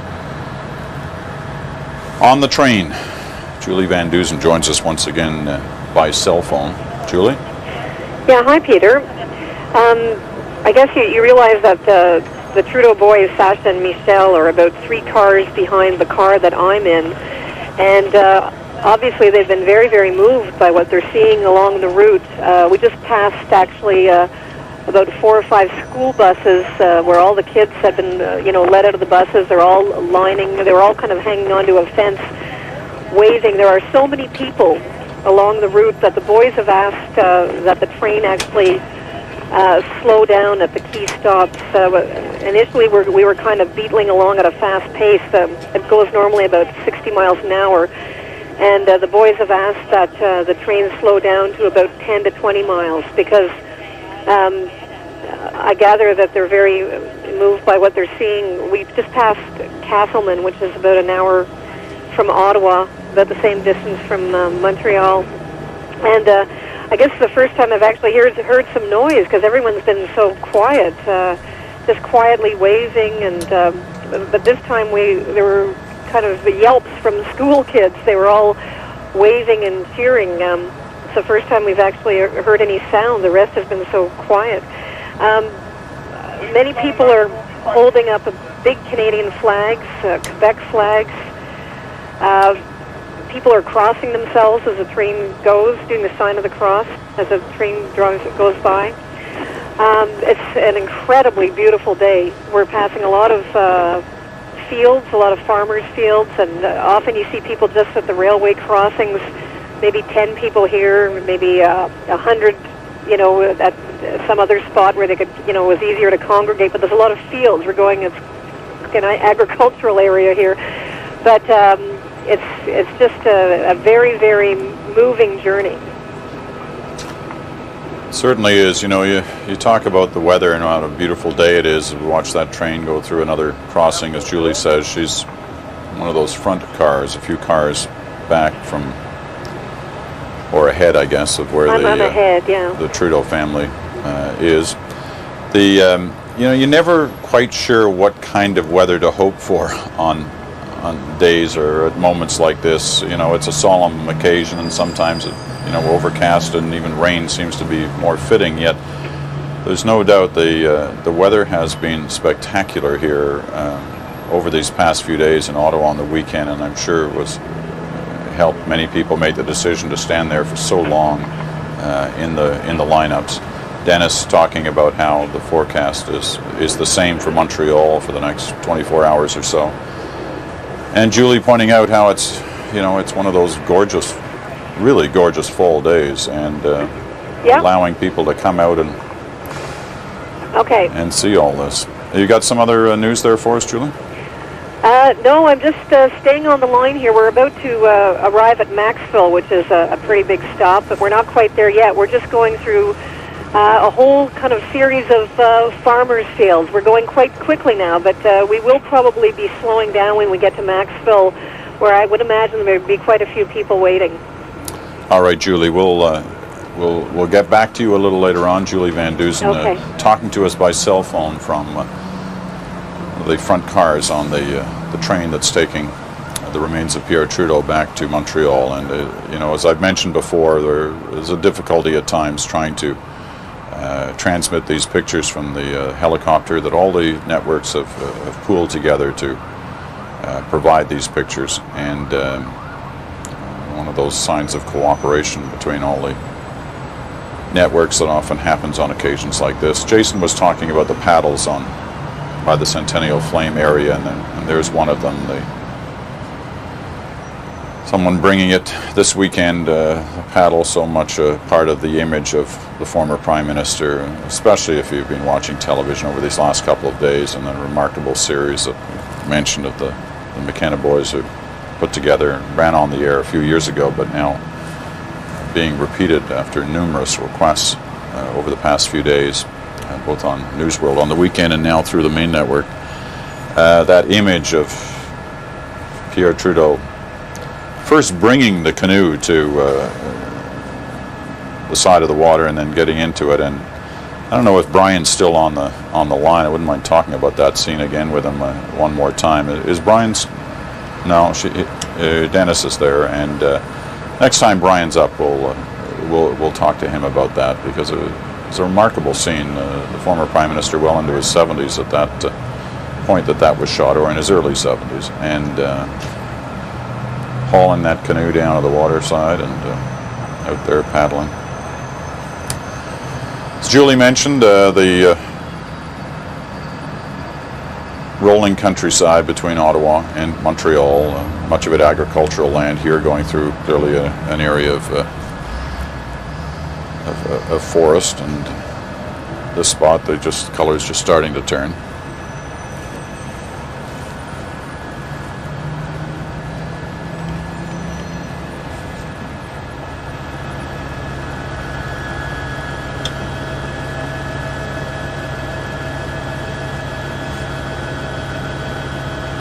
The train, of course, heading to Montreal. to the train station there, and then the body will be taken to Montreal City Hall, where it will lie in state. Dennis Trudeau is just outside City Hall. He has a guest with him. Dennis? Yes, Peter, interesting actually to see, even at some of those small, tiny level crossings on the railway there are a couple of cars and trucks. People stop to see the train go by. I'm here now outside City Hall, though, with Kathy Lohr, who works at McGill University, but obviously has taken this time of the day to come and be with us and have her memories. And Kathy, just before we came to us, you said you had a special story about Pierre Trudeau? Well, yes. Well, I'm here for me and for my mother as well. My mother, like many women at that time, was really into Trudeau-mania. She wanted to put the poster of him in the bedroom, but her bedroom, my parents' bedroom, but my father refused. So the poster went into my bedroom. But on a more serious note, like other Canadians, he made us really proud. And my parents brought me up with a lot of the same kind of teachings in terms of human rights, freedom of speech, and treating everybody as an individual. You obviously then were old enough to live through the Trudeau-mania part of Canadian history. Peter was mentioning it earlier too, trying to explain it to an American magazine. For you, that Trudeau-mania era, what did it mean? What was happening in your view? Well, he was so vibrant, he was so alive, he was so charismatic, and he lived such a vibrant life, and he showed us that politicians and politics didn't have to just be stuffy, that you could be a vibrant human being as well and explore many different areas of your life. I know that your friend is holding your place in the line. When you therefore, when Pierre Trudeau's mortal remains arrive and you get your chance to have a moment before his casket, what will be going through your mind then? Well, I want to kiss the Canadian flag because to me he, also being English and French, and I think a lot of us in Quebec are English and have a mixed heritage as well, French and Irish from my parents' background, and I was watching the memoirs yesterday, and it brought back so many memories, some not so pleasant because I was there for the October crisis, and that wasn't a happy memory. Now I'm at a loss for words, but it's his vibrancy. He opened us up. He opened our hearts up and our souls. He opened up our imagination. He showed us that, yes, we are one world, and that we could join together with other countries and other peoples. And here, living as you do in Montreal, where some people anyway, have conflicting views, what do you say to them today? Well, I think it's understandable to have conflicting views. I mean, he was a human being, so not everything that he did was, I know that I agree with also. But he gave Canada so much as a country and as a people, and he did. And the fact that he explored the world himself, and everything, his driving off in his sports car, giving us a Charter of Rights, bilingualism, he gave us a lot. We have a lot to thank him for. Thanks for giving us this Thank today, Kathy. Thanks very much. And Peter, more and more people lining up here now before in front of City Hall off Place Jacques-Cartier in Old Montreal, waiting another hour or more before they'll be able to go in. Some of them will have waited at least 4 hours, and it'll be interesting to see how many people do show up. Once they get into City Hall, Peter, there will be in the Hall of Honor here, quite an ornate Hall of Honor right inside the main doors. That's where the casket will lie in state. Mr. Trudeau will lie in state. After that, they'll be able to sign books of condolences, and I see that you've gone back to Alexandria where the train must be arriving, so I'm going to send it back to you, Peter. All right, Dennis, thanks very much. The train was due here in Alexandria just a few minutes ago, but as we were saying, it's running about 10 or 15 minutes late. And as Julie reported a few moments ago, the Trudeau boys, Justin and Sasha, have asked that it ensure that it slows down through communities like this to give the people their moment, and that may continue to slow things down a little bit. But for the most part, this is running pretty close to a schedule. But that is the shot from Alexandria, looking, well, in Alexandria's case, looking west towards where the train will be coming from, as the train heads east towards the camera position here in Alexandria, one of the communities that dots the route between Ottawa and Montreal. And as we saw in Castleman, many young people here, and clearly a full mix of the community. Alexandria is not a big town, and the turnout here is considerable.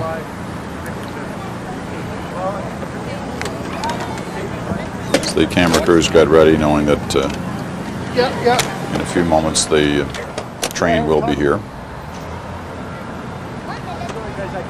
We still got Julie available to us on the cell phone on the train. If we do, maybe she can give us her thoughts. No, we've lost her. We'll get her back in a few moments.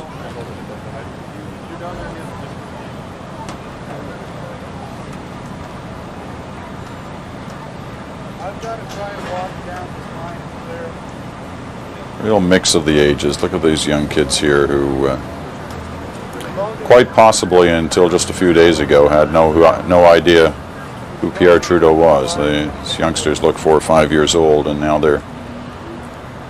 they'll be seeing history in front of their eyes, and it'll be a day they will remember and surely tell their children about 20, 30 years' time.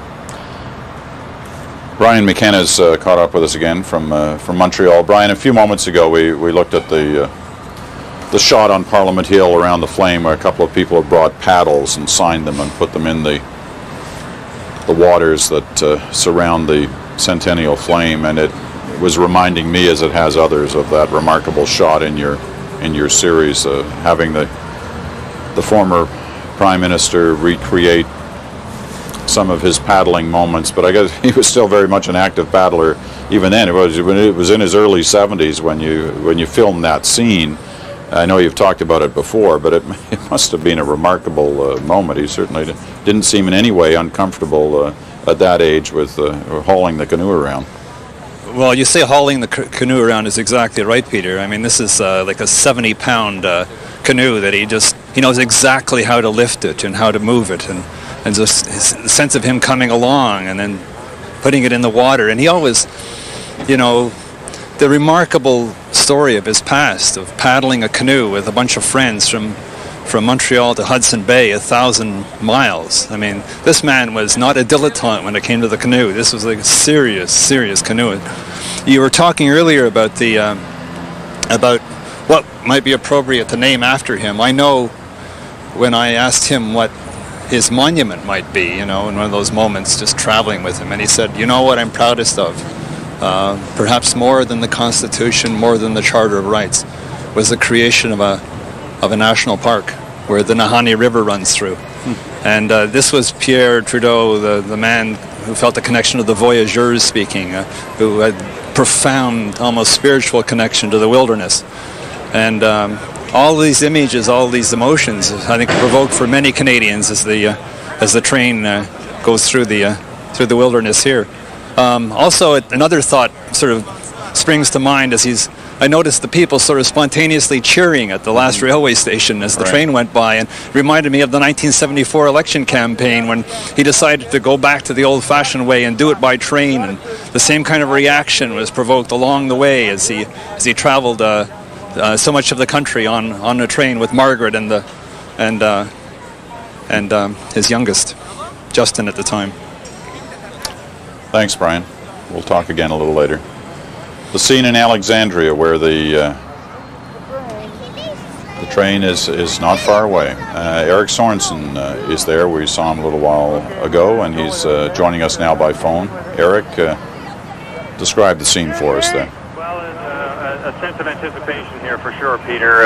We've seen a number of people, adults, kids, I mean, many of the kids are here. It's half a reason to get out of school in the morning, but most of them know that this is a moment in history, and that's what they've been telling us, that it's something that they ought to know about and something that they will probably remember, much more so than watching it on TV, because they will be here, and they will have that image imprinted upon them. And it'll probably be more important to them some years from now when they can tell people about Pierre Trudeau, because it will be very much a part of Canada's history, and they'll be able to tell folks that you know, I was there. I saw the train that went by. Yeah, you're right. I'm sure that will be the moment where we're breaking up a little bit on the cell phone there, Eric. So we're gonna watch and listen to this from the camera position and see how this community reacts. The workers trying to get people to move back a bit. They were very close to the tracks and all around them just moments ago as the train slows down.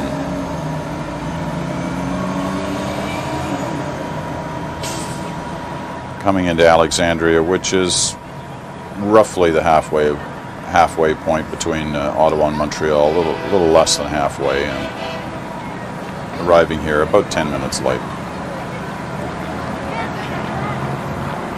Canadian flags decorating the train, both real ones, as we see at the front of the train, and on the side of it you've seen the decals, paintings of the flag on it. I am rolling, yeah.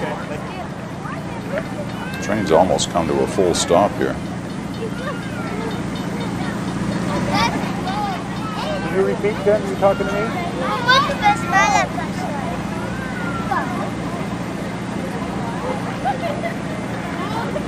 People, especially the youngsters, very close to the tracks. Trying to give you a few people. I'm sure the engineer is more than a little bit concerned about that. God, looks like we're gonna have an accident here.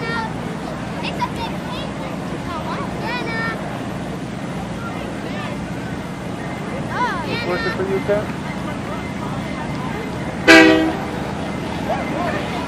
I'm going to try and give you the Alexandria sign as well.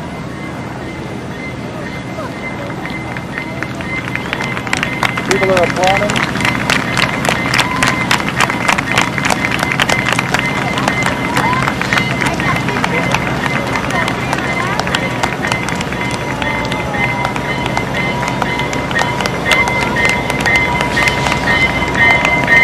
I will follow him. I will stick with him as long as I can. I'm told that he's in the last car.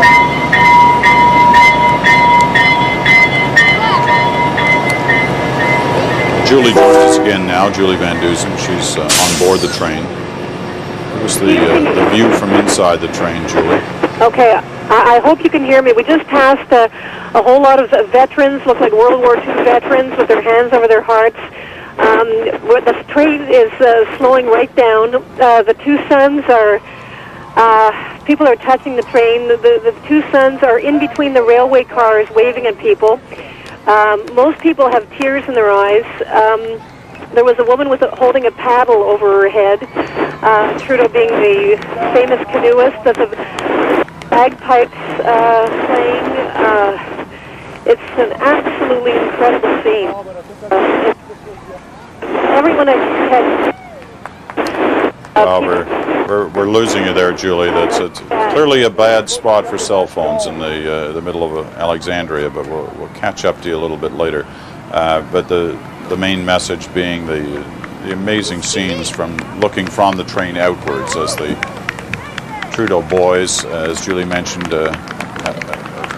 taking advantage. And I think we just saw Sasha there a moment on working this side of the train, waving to the crowds. Justin must be on the other side. And they had instructed the train to slow down considerably at these towns. Look at them, they're on rooftops. Veterans who've come out in their blazers and veterans caps.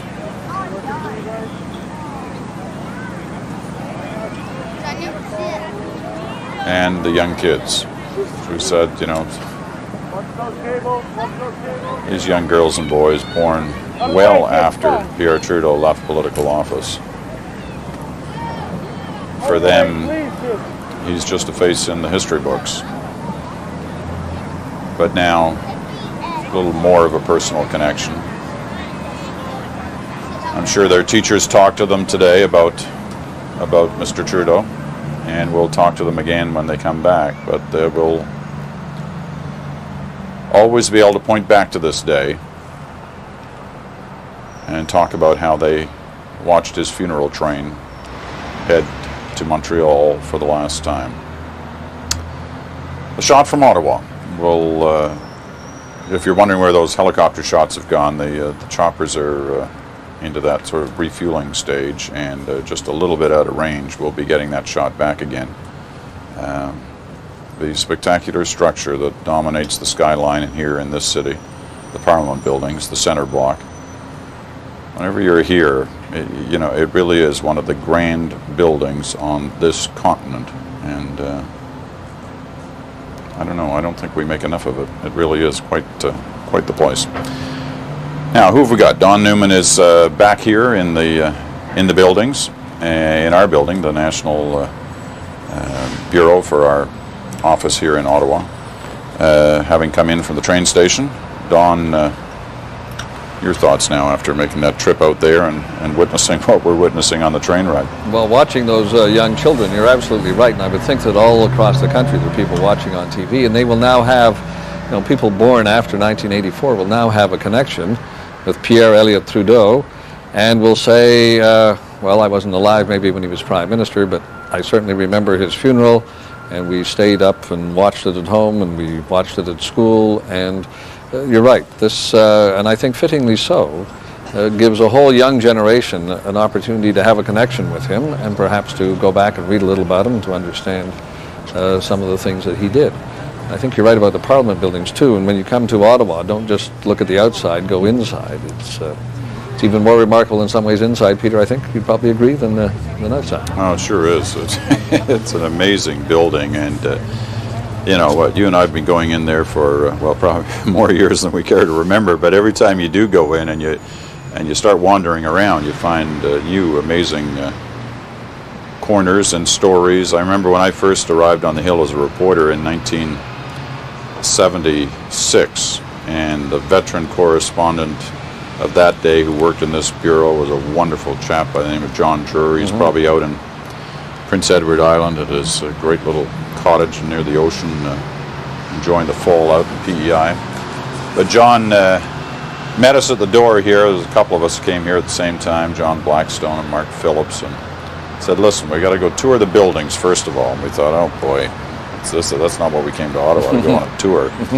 Well, John took us over there, and boy, he really gave us a tour. He told us what had happened in every little corner of the buildings, and some of the great moments.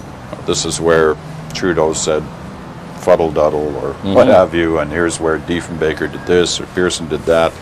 And John is a wonderful guide on things like that, but so are the people who are paid to do it here on the Hill. They take you on a wonderful tour, and as I was mentioning earlier, so many people talked to me out on the line about how incredible the staff was here over the weekend, looking after them. Sorry, this is Coteau? There's Nick DeCephala, the MP from that area. And the train will be making, well, it stops at Glen Robertson, or it doesn't stop, passes through Glen Robertson, and then to Beaujeu, and then Coteau, over all of them over the next 15 minutes, and we'll be trying to catch a glimpse. We'll get back to that helicopter shot when the choppers are back up in the air. David Holton's with us too, who was our chief political correspondent here in Ottawa for years through the 70s and 80s. He's now, of course, our Washington correspondent. He's come up to help us over these next couple of days and share some of his thoughts and memories about the former Prime Minister who he covered so well and for so long, not only here in Ottawa, but in almost every country in the world that the Prime Minister seemed to travel to, especially in his later years. David, you told me that wonderful story about one of the, can't remember which country it was you ended up in, and the wonderful part of the story was why you ended up in it. Well, you know, it's interesting, Peter, whenever Pierre Trudeau got tired of sitting around at a summit meeting or sitting around with foreign leaders, he really was, he cherished every moment of those foreign travels. He was, in a real sense, you know, a citizen of the world. And I remember being with him, I think it was in Abu Dhabi, and waiting outside, and it was sunset over the Persian Gulf. And Trudeau comes out of this meeting, obviously bored, and takes a little walk, sits on the beach and communing with this lovely scene on the Gulf. Again, very, very typical Pierre Trudeau. You're right, I traveled with him on his North-South crusade, where he spent almost 18 months really trying to basically sell the idea of the need for greater sharing of the world's wealth between the rich and poor countries. And we did about, I guess, 14 or 15 countries on that trip.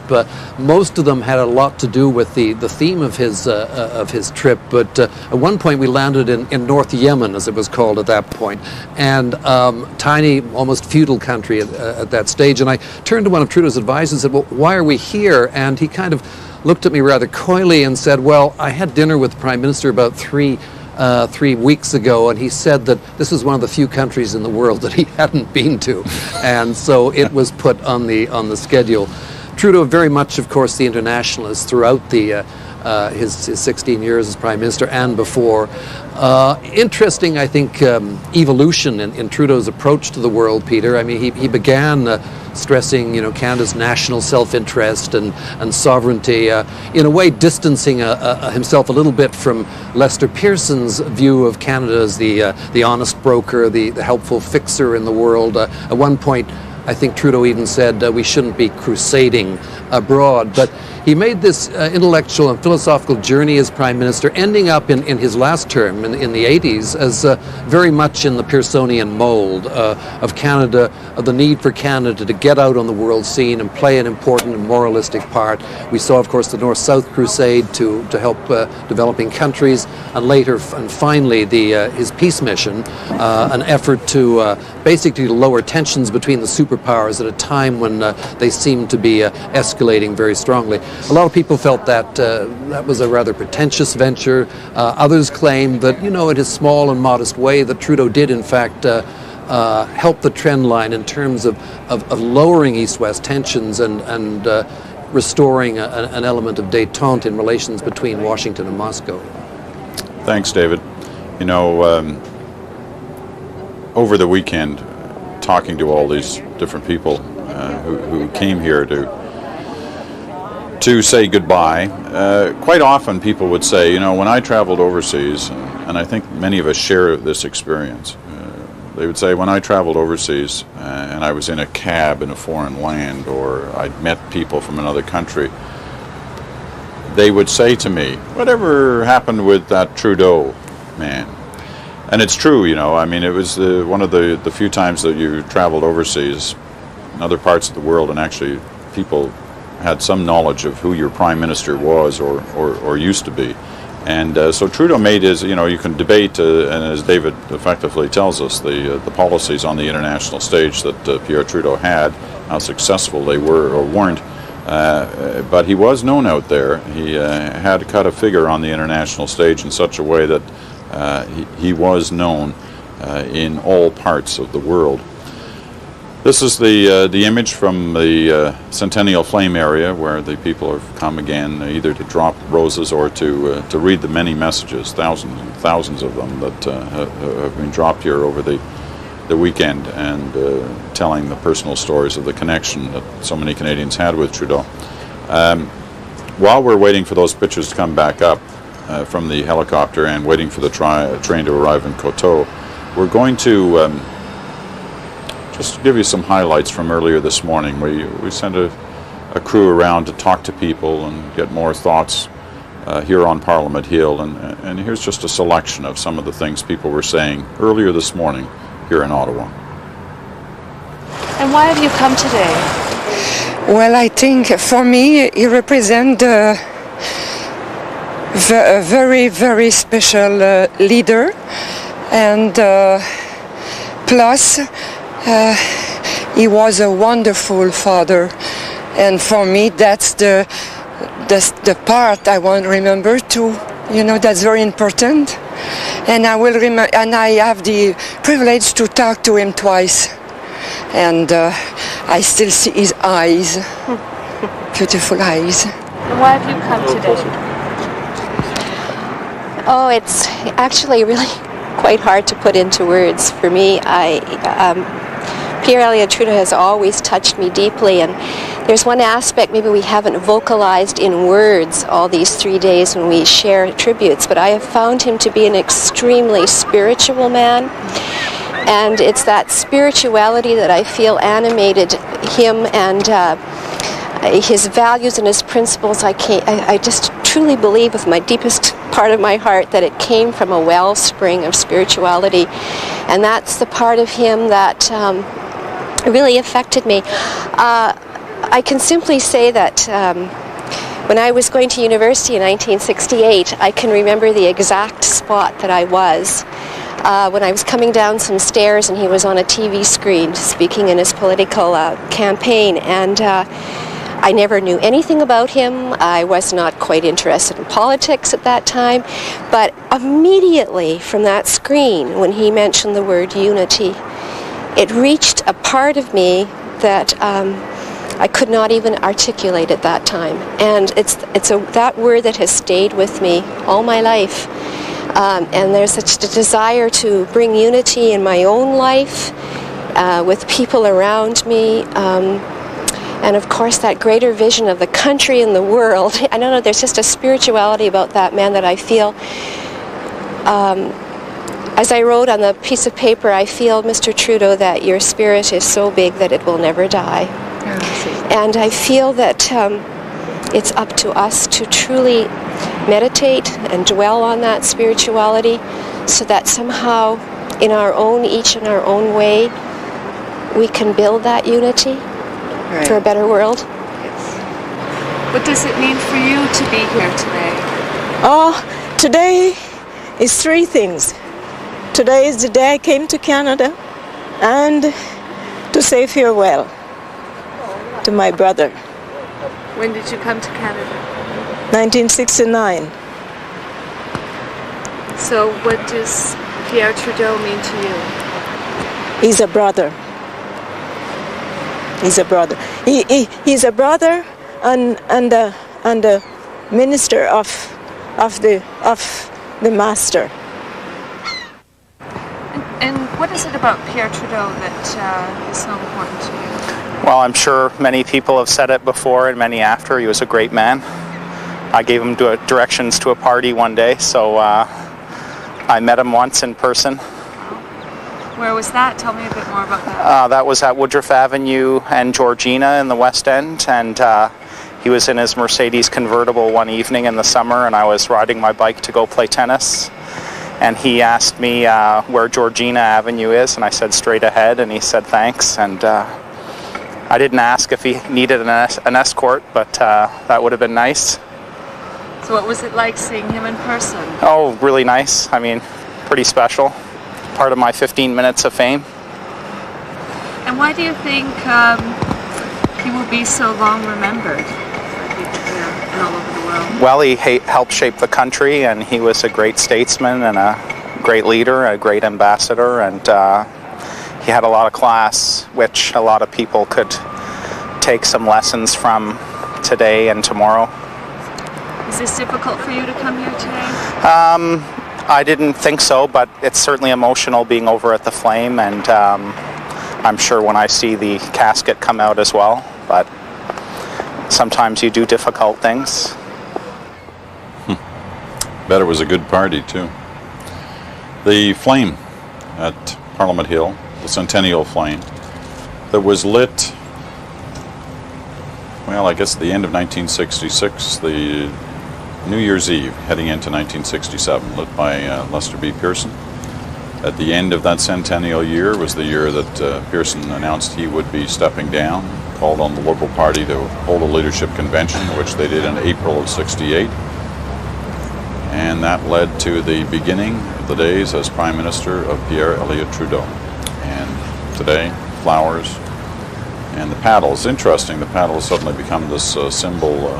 Clearly the dominant one is the rose, but the paddles now around the flame, and as Julie mentioned from on board the train, she was seeing at least one person waving a paddle as the train went by, heading towards Montreal, where our Dennis Trudeau is waiting outside the Montreal City Hall, where the lying in state will take place in Montreal for this afternoon and this evening before the funeral tomorrow at the Notre Dame Basilica. Dennis. Thank you, Peter. Things are starting to get a little more crowded here outside City Hall in Montreal. More people lining up with about an hour or a little more. With me is Edna Gosselin-Suzuki, who's Doris Gosselin-Suzuki. Excuse me, Doris. You came from Toronto. You're originally from Montreal. Yes. Why did you have to be here?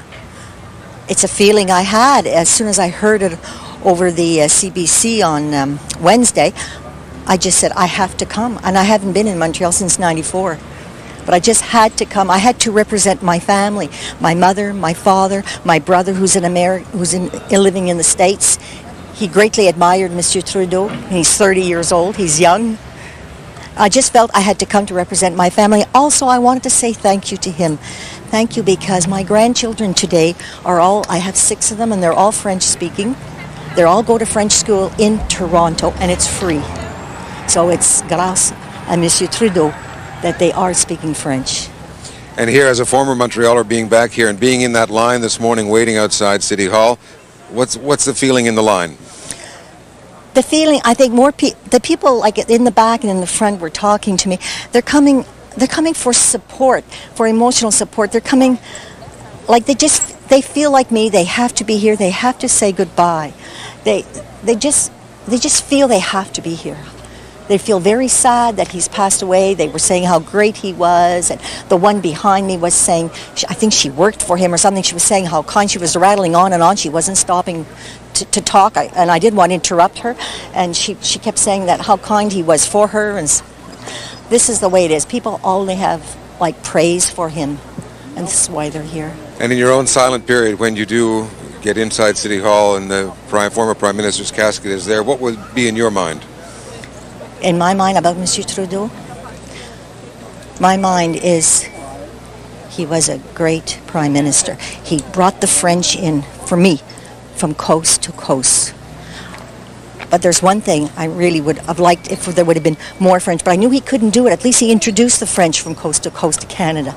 But how I always said I wished that there would be no French schools, there would be no English schools, there would only be bilingual schools. Okay, and that everybody would speak both languages evenly. And that's his heritage for you. Yes, because don't forget, I am French. Gosselin is really a French Quebecois name, eh? Thank you very much, Doris. Doris Gosselin-Suzuki from Toronto, who had to be down here. Excuse me, just all right, Doris, just 1 second. And as more and more people line up and the sun gets hotter, it's going to be quite a day here outside City Hall in Montreal, Peter. Thanks, Dennis. You're looking at a shot of the rail yard in Coteau, which is a little more than halfway to Montreal.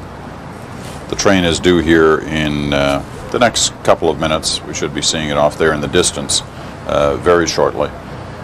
Julie Van Dusen is on board the train. We've talked to her a number of times already this morning, and the communications of the cell phone seems to have cleared up from our last chat. Julie, give us an update from the train. Well, Peter, I'm not sure how well you could hear me at our last stop. I think the cell phone broke down, but I just wanted to say that the boys, Sasha and Justin, who are in a railway car, a couple behind me, asked that the train slow down to 10 to 20 miles an hour. It normally goes to about 60 because there are so many people along the route. And what the 2 boys have been doing is, as the train slows down, they've been standing between the railway cars. In that opening, the train term is actually the vestibule, but they're standing where they can actually be outside, and they're waving to people, and it's very, very moving.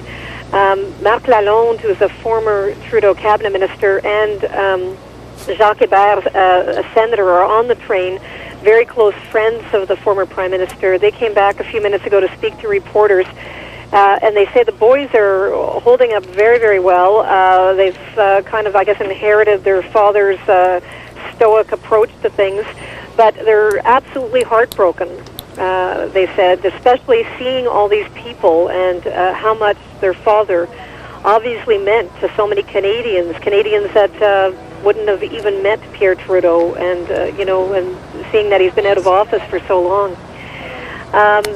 So, and our last stop, I don't know if I cut out before I could describe to you a little bit of the scene, but there were Second World War veterans lined up. There was a person playing the bagpipes. There was a woman with a canoe paddle holding it over her head. Lots of people doing the sign of the cross. And because we were going so slowly, you could actually see people's faces very well, whereas prior to that it was going a little fast to be able to tell what people looked like. But what you could see is almost everyone crying. Not the kids so much, but the adults and men too. A lot of men crying. I guess the protocol is changing a little bit as we go along the route and being dictated by the family. It's really a fascinating trip to be on, Peter. Thanks, Julie. Stay with us here because we see the train now just making its way into the rail yard in Coteau, just coming around the bend there now. And once again, another good crowd of people from the immediate Coteau area who have decided to make their way to the train station to see this moment, as Julie pointed out. And Julie, I think we did catch a glimpse. I think it was Sasha. I think when the boys, Justin and Sasha, are in between the rail cars, one's taking each side of the rail car in communities where there are people on both sides. And I think we caught a glimpse of Sasha there on the one side of the train. The horn sounding to ensure that people please stand back. And we saw in Alexandria that they were pretty close to the train, and I think that concerned the engineer. But here they seem to be back, and momentarily we'll see the reaction here. Let's watch this.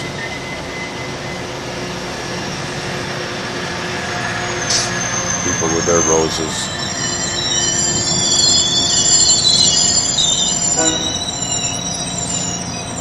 Again, the train slowing down to very, very, very slow speed.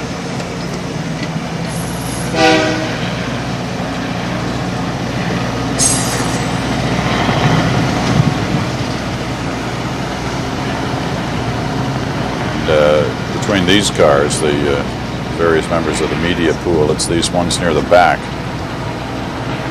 where family and perhaps the boys, I think, right here, Justin and Sasha, waving to the crowd. And Julie, I think you're right. The boys seem if enjoyment is the right word, they seem to be enjoying the fact that so many people have come out, and they're giving them a little of themselves in return as well. There was a moment on the hill in that departure where it was clear that certainly Justin was having a difficult time with the moment. But by the time they got to the train station in Ottawa, and certainly through this voyage, it was a different tone. And every town's different, isn't it, Julie? We saw the wild celebration of some kids in I think it was Castleman, and Alexandria was a little different. And here it seemed quite quiet as they passed through. I'm not sure if can you hear me, Peter? I can. Oh, okay. Well, I guess in Castleman, that's Don Boudria, the House Leader's office, riding, and he's the supreme organizer. And mind you, it doesn't take much to get people going out today to see this train going by. But I think you would have seen a lot of Don Boudria's work at hand there in places like Alexandria and so on. But that was a very quiet crowd. But the Via Rail people are telling me they also have to slow down just because people are getting close to the tracks, and it's also just a safety issue. They're just seeing a lot more people, I guess, than they anticipated. Thanks, Julie. There's one of the flowers that was tossed into the tracks as the train passed by. Another single red, it did look like a rose, single red rose for the passing of Pierre Elliott Trudeau. The next stop, we're now well into the final portion of the journey. It's running roughly 10 minutes late, has been since it left the station in Ottawa, so they're maintaining their planned schedule along here. Each stop is running roughly 10 minutes late. The next stop will be at Dorval, or the next slowdown, serious one will be in Dorval, and that is about 30 minutes away. And then shortly after that, into Montreal, where Dennis Trudeau is standing by outside Montreal City Hall. Dennis. Yes, thank you, Peter. As the train leaves Coteau and comes towards Montreal, of course, it'll be going through all of the western suburbs of Montreal on the island of Montreal once it crosses the Ottawa River there, and you might expect to see good crowds out there as well. Dorval, Pointe-Claire, those areas.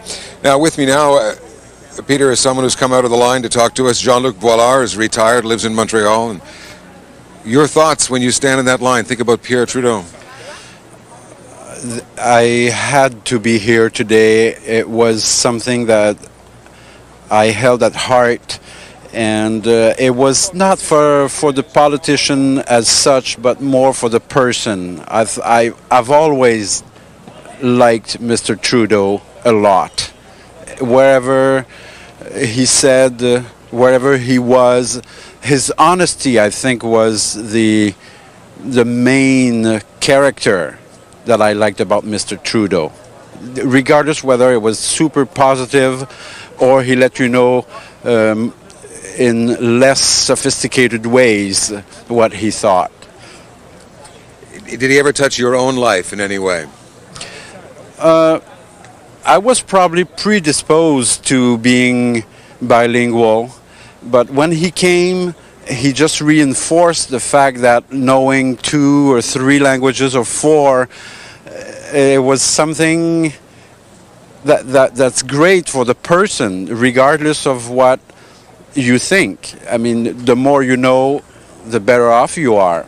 And that's, I had already started to learn English as he came, but then for me going to BC, because I lived in BC for a few years, it was just wonderful. It was part of the whole current, I'd say. How then do you think Mr. Trudeau changed the country in your eyes? I think for people who wanted to do something with their lives, he gave them an aspirations, how to go about it, how to be part of the world rather than part of a province or part of the city or a larger world. That's what I figure. Now, is that true especially for a francophone like you from the small town of Drummondville? Yes, it may be. It was true for me in particular, for other people also. I've met, when I was in BC, I met people from Nova Scotia learning French in BC from Nova Scotia. I mean, it was neat. It was very neat. Jean-Luc Boisclair, thank you very much. You're welcome. Thanks, Dennis. Thank you, Peter. The scene outside Montreal City Hall, where once the funeral train arrives in Montreal, the remains will be brought to City Hall in downtown Montreal, where the lying in state will take place in that city. And as Dennis has mentioned a number of times, and you can now see, the line is forming. It started early this morning, and it's expected to be a lengthy one as well. The train roughly about 40 minutes from Montreal's main station, so it has a ways to go yet. The helicopters will be back up in the air shortly, and we'll be getting those pictures again soon. But until that time, you know, the scene back here in Ottawa is one that still dominates the mind, and reflecting on what has been quite an incredible weekend here. This was one of the focal points, the Centennial Flame, where the people have brought their roses and letters and flags and left them here. It's quite the mountain of flowers, as you can see. It was, you know, you run out of words to describe these things. It was an amazing, remarkable weekend watching the lineups here, the thousands, tens of thousands of people who came for their their few seconds next to the Trudeau coffin. When we realized that this thing was taking on a life even more than the predictions had been, and this would have been early Saturday evening when we suddenly realized, well, the plan had been that the doors would have closed at 11 o'clock that night, that there was no way that would happen. There were just too many people here, and the lineup was running 3 or 4 hours, the time it would take you to get through. As we see, there's one of Trudeau's old colleagues, pretty sure that's Marcel Prudhomme there, senator now, reading some of the letters on the left of your screen, reading some of the letters that were there and jotting down notes, writing them down to keep for himself as memories of this moment. But once we realized on the Saturday evening that this was something pretty special that was happening here, Susan Harada, who'd already worked all day Saturday on this, agreed to stay along with cameraman Jerry Beauchamp to document 24 hours in the line. And they stayed up for that time and then put together a remarkable little mini documentary that we ran last night on a special edition of the news at 10 o'clock last night. And a chance now, as we wait for those pictures to come back up from the helicopter, to rebroadcast Susan's look at 24 hours on the line here in Ottawa. Here it is. Minutes before the public viewing is scheduled to end. The doors of Parliament Hill are still open, the lineup still long. I think this is an extraordinary scene that you're looking at, and it's just amazing. Just amazing to see so many people standing in front of Parliament buildings in total silence. I mean, people have been here for hours, and it's so noticeably quiet. Somber atmosphere. Very somber. Very somber. The most impressive thing of this guy, like, why am I standing here in awe, looking at this lineup, thinking that it's amazing? I'm young, and I really don't understand. You know, Trudeau. I was 10 years old when he won the leadership convention, and I remember watching that on TV and being excited by it. It was such a spectacle. And then he was, around for a long time. Through the FLQ crisis, I lived in Quebec. I was an Anglophone in Quebec, and that was pretty powerful stuff. You think they've gone this far? We've been here for about 3 hours. It's interesting because I think the line's just gone past, so there's people arriving now. It's going to take them 3 hours to get through. No one will be denied access despite the 11 o'clock deadline. Do not worry about that. You will be assured access in approximately 3 hours and 20 minutes from here, 3 hours at the corner. We drove 4 hours from Bowmanville because Pierre Trudeau is someone who's influenced all of our lives. We decided this afternoon just to come out. It was important for us to be here and to pay our respects.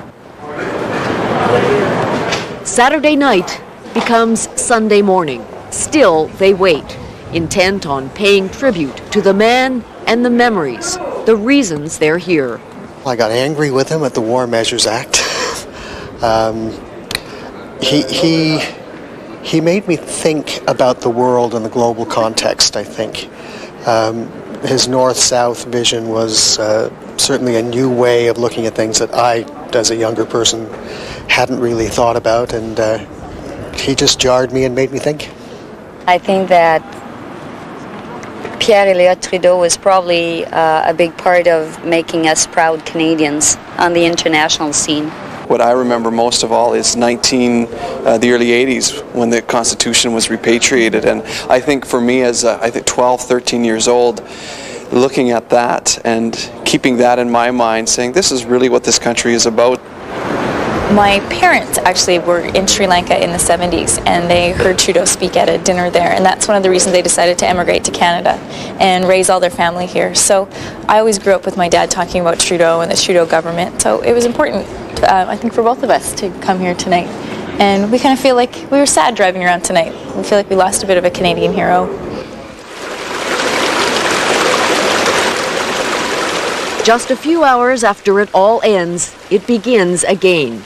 The midnight journeys from across the country all end here. Sudbury, Ontario. I left at 1:30 this morning and got here at 6:30. To me, he's the best Prime Minister we've ever had.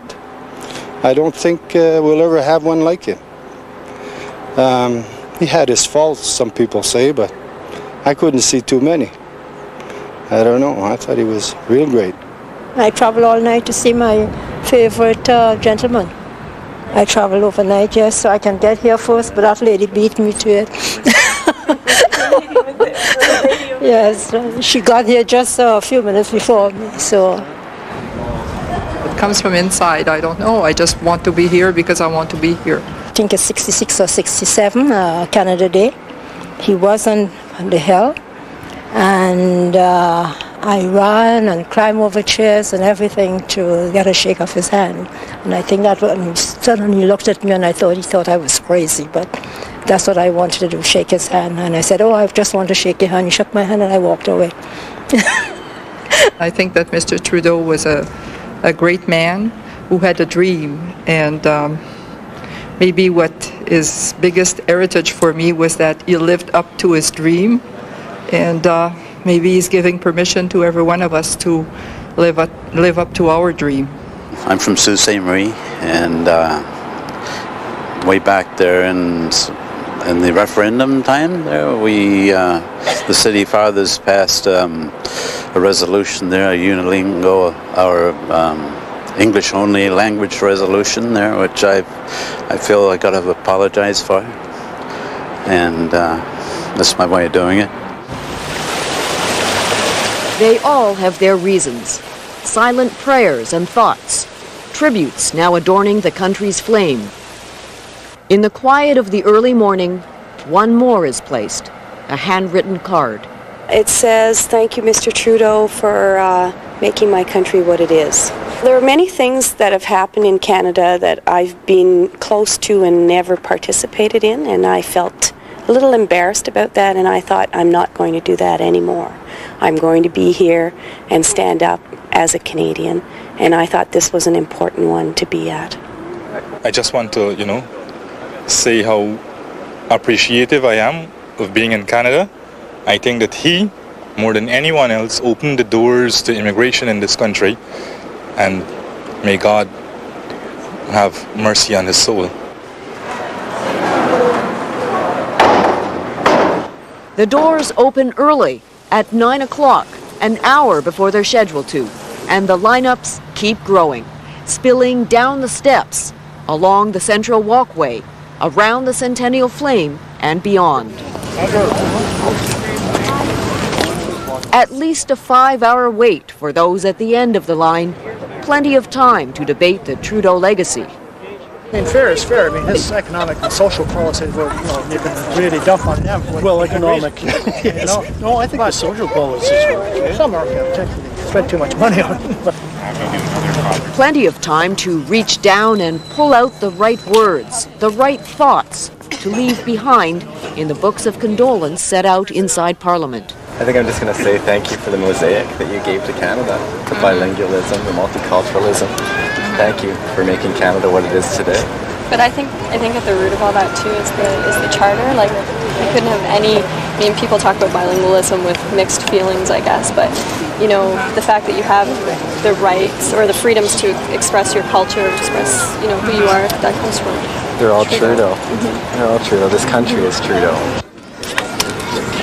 As the sun grew hotter and the lineups even longer, emotions grew raw. Grief for the father who lost a son nearly 2 years ago. Connor was born the day after Michelle died, and it was my first day as a mom, and I truly understood the pain that Trudeau must have felt losing his son, because I was a mom for the first time, and this wasn't just about anybody dying, this was about his son, and it affected me really deeply. Grief for the politician who made so much possible. My family is an immigrant family. I came in 1970, and I'm bilingual also, and I know that Mr. Trudeau is responsible for a lot of those things. The fact that my family was able to come here, and that I was educated in French, and my children have that too. As the hour grew later, the atmosphere on Parliament Hill took on the kind of magic that only darkness brings. People seemed to put aside their sadness, to marvel instead at the magnitude of this tribute.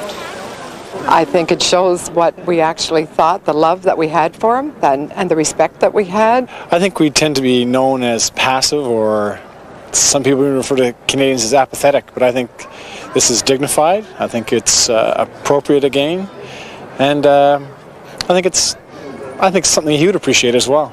The way it's happening, it's low key, it's honest, it's truthful, and that's what he was.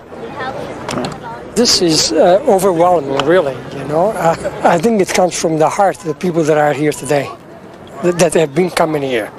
It's a link that we have formed over the years.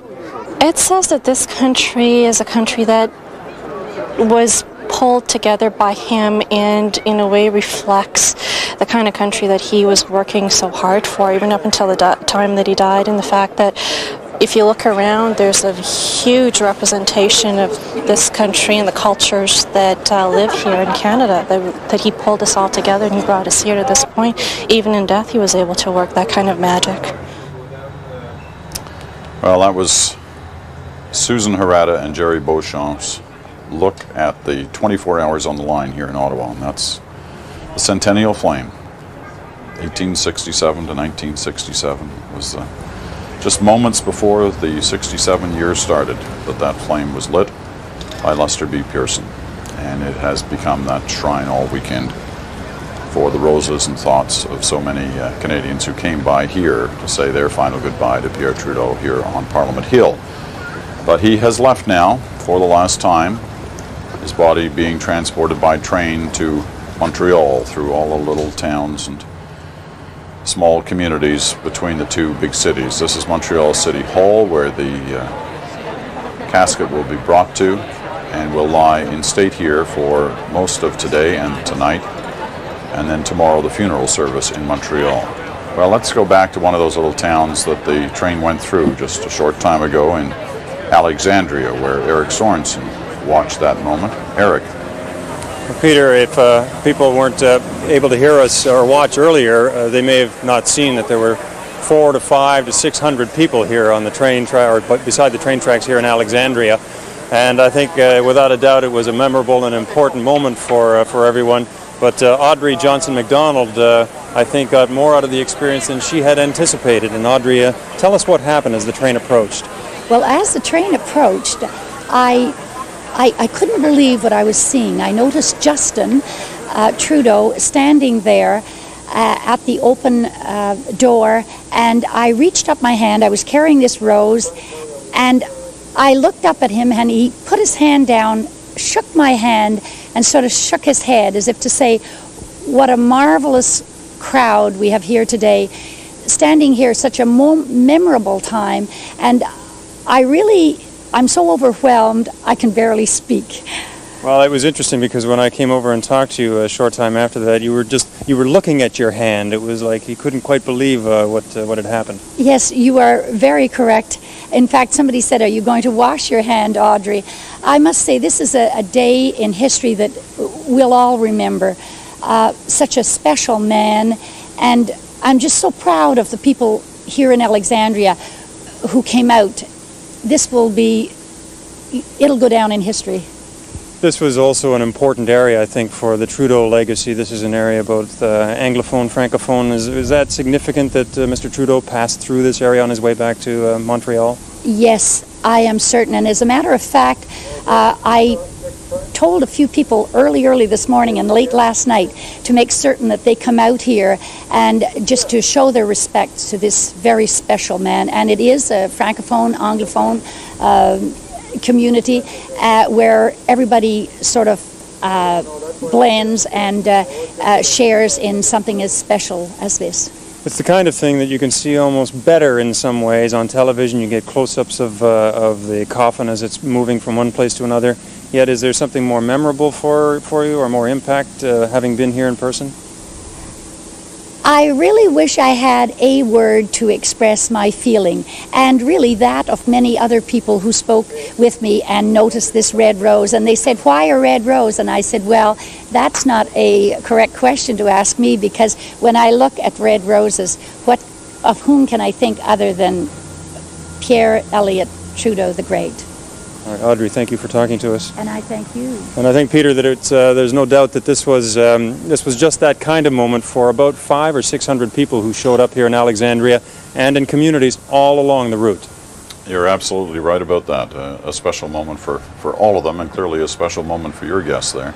The train now visible once again from the skies, helicopter, covering the arrival in Montreal on the very sort of western outskirts of Montreal into the Dorval area now, and the busy highways and throughways that cut through the heart of this city, beginning at the western extremities of it. Julie Van Dusen is on board the train and has been witnessing these remarkable scenes in each little community. Julie, if we can hear you, give us a sense of what you've seen in the last half hour. I hope you can hear me. Can you hear me, Peter? I can, Julie. Oh, that's perfect. Okay. I think what people are really amazed at is what Eric was mentioning just a few moments ago, how the two Trudeau boys are standing between the railway cars and waving to people, all the more, dramatic, because as we know, for years we never saw these boys. They've been shielded from publicity by their parents, and especially their father. It's a very private family. And we have been told, I guess what is the obvious, but that they're heartbroken by their father's death, but they're giving a little of themselves today. We're just coming into Dorval. There are people holding roses, Quebec flags, Canadian flags, school kids lining the route. We're going very, very slowly now. The train is slowing right down. There are people on both sides of the tracks. A lot of flags. A lot of people crying. It's just I'd say 10 deep with people. A lot of people waving flags. A lot of Canadian flags. People clapping. People standing up on roofs so they can see the train better.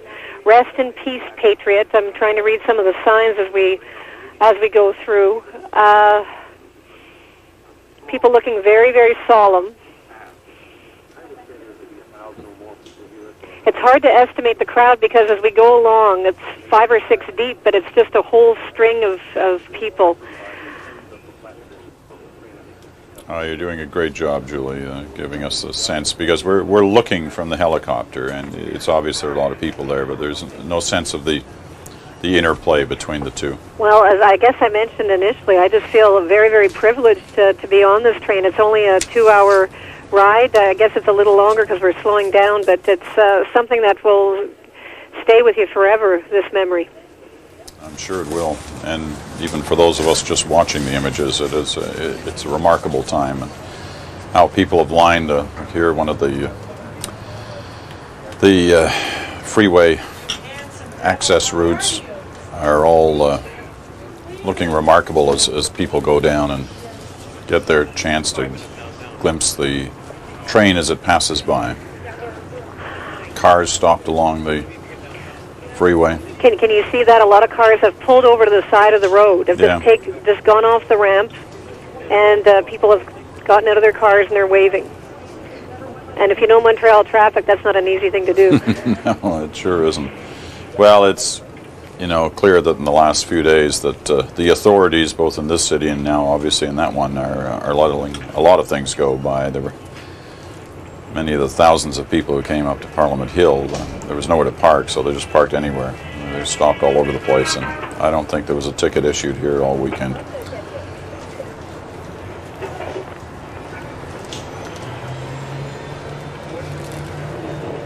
The train now moving from Dorval through the western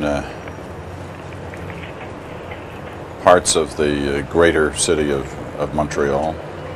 Jason Moskowitz is with us again, our chief political correspondent, but a man who's from Montreal, who spent a good part of his life watching the political story in that province before coming here. I guess, Jason, we're going through a part of. Are we actually on the island here yet? Does this count as the western part of the island, and which is of course a centerpiece of the federal support and Canadian support in the province of Montreal, and certainly in the province of Quebec, certainly in the island of Montreal. So this is an area of real Trudeau support, isn't it? Yes, and talking about being a Montrealer, Pierre Trudeau was my member of Parliament in the riding of Mount Royal. And before he was Prime Minister in '65, I could remember going to see him campaign in a local shopping center. I remember talking to him, and I remember that there was an NDP candidate at the time by the name of Charles Taylor, who was, as I found out years later, him and Trudeau were very, very good friends. In that very first campaign, Trudeau was taking on a personal friend of his, and when I look back on it and I remember the two of them in that '65 campaign, I always found it a bit remarkable. Yeah. Well, the train heading now towards its final destination, which is the train station in the heart of downtown Montreal.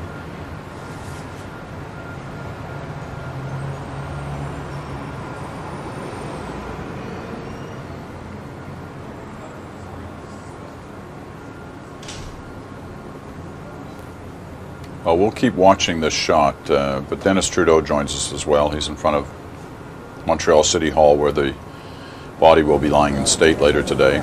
And Dennis has a guest with him. Dennis? Yes, Peter, the crowd here does appear to be growing a bit as the hour approaches for the arrival of the funeral cortege from Central Station. About maybe the train where it is now is about maybe 10 minutes, although it's going to go through some of the lower parts of Montreal, St. Henry and Point St. Charles before it gets to Central Station, and some of those parts of the track are very close to the street, so we might see crowds down there as well.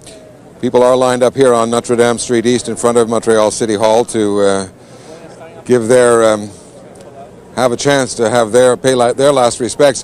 One of those people is with me now, Giselle Sauté from St. Lambert, St. Lambert. Yeah. Giselle, what made it important for you to be here today? I wanted to be there to pay my last respect because I thought he's a great man, and I wanted to be part of all this. You've been standing there in line for a while now. What's the feeling in the line? Well,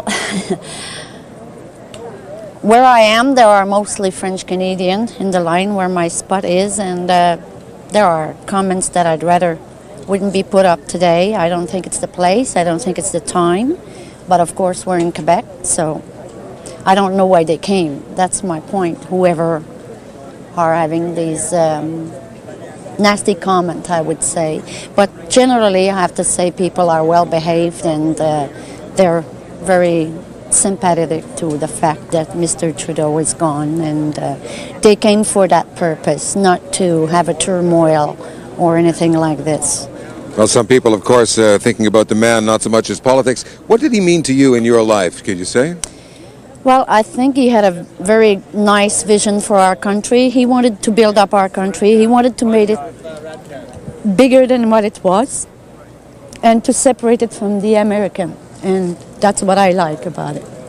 I detect a note of emotion in your voice. Yeah. He touched you. Yeah. That's why I'm here. And what will go through your mind? You will get a moment before his casket later on in City Hall. What will go through your mind? I'll thank him. Yeah. Thank him. Thank you very much, Giselle. Thank you. Just stay there. Thank you.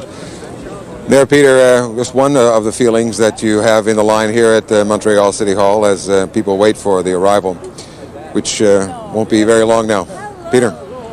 Thanks, Dennis. I guess her concerns about some of the people in the line do sort of underline once again that this is a man who was looked on very differently depending on what side of the Quebec debate you were on, and we're seeing those differences echoed over these days as well.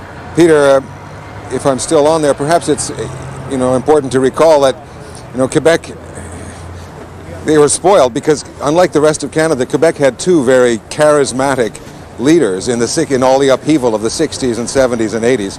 Canada had Pierre Trudeau, but Quebec, of course, had Pierre Trudeau and René Lévesque, and so that the appreciation of the loss of a charismatic figure, well, Quebec went through that just about 10, 12 years ago with René Lévesque, and perhaps some of that was played out before Mr. Trudeau's life ended.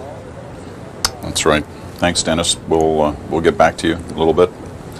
The train working its way, competing with the incredible system of roadways through the western parts of Montreal, heading towards the Montreal rail station. It's about 10 or 15 minutes away from that, and then the coffin will be taken off the train, transported by hearse to the Montreal City Hall where Dennis is. Also on the line, Don Newman, who's joining us here in the Ottawa end of this story. You know, Don, we've watched so many tributes, so much emotion, but we are reminded through comments like that we just heard that there are also people who are not that emotional these days, and they're not just in Quebec. You covered things in Western Canada at times over the last 20 years. You're based out in Alberta for a little bit. There are clearly strong feelings provoked by this man. They're not all ones of support. No, that's very true. Ironic, though, I think that the people in Western Canada who felt not friendly to Mr. Trudeau thought he was too friendly to Quebec. So it's, I mean, we always had this interesting dichotomy, didn't we? That was a problem. We're almost there. This is St. Henri, I think, in Montreal. The train will be there very, very shortly, Peter. The other thing I guess to remember, though, in Quebec, in the last mandate, and this was what gave him the political credibility to patriate the Constitution, even when the provincial government of René Lévesque wouldn't go along, he had 74 of the 75 seats in the province of Quebec. So he was not without Quebec support, and one would only hope if there are people who were not friendly to him or his political ideas that they're staying home and not showing up at a funeral with anything untoward to offer. That always was the argument, wasn't it? Especially around the time of the patriation of the Constitution. Well, Quebec argued, at least the government of Quebec at the time of René Lévesque, that they'd been stabbed in the back by everybody else who'd ganged up on them, and that Quebec had been left in the cold on that one. The argument was, especially from Trudeau and his ministers, that listen, we represent Quebec too. We've got, as you say, I think at that time 74 of the 75 seats, and we speak for Quebec as well. That's right, and they made that a pretty compelling argument. And even at the end of the day, I don't think many people in Quebec, sovereignist or otherwise, would think it was still a good idea.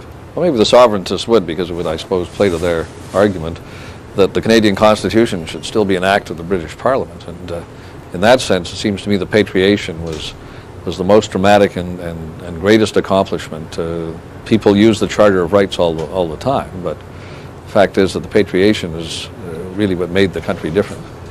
I want to bring Brian McKenna in again. He joins us from Montreal. He's just outside City Hall. And Brian, on this point, in your conversations with the former Prime Minister in those last years, his feelings, his thoughts on the divisions in Quebec that were so evident about his leadership and about his policies. What was he thinking? He was never, Peter, that eager to talk about it, really. When, in the years after we did the memoirs, when we spent time together, very often our kids were there, and we'd talk about international politics, about filmmaking, about a lot of things.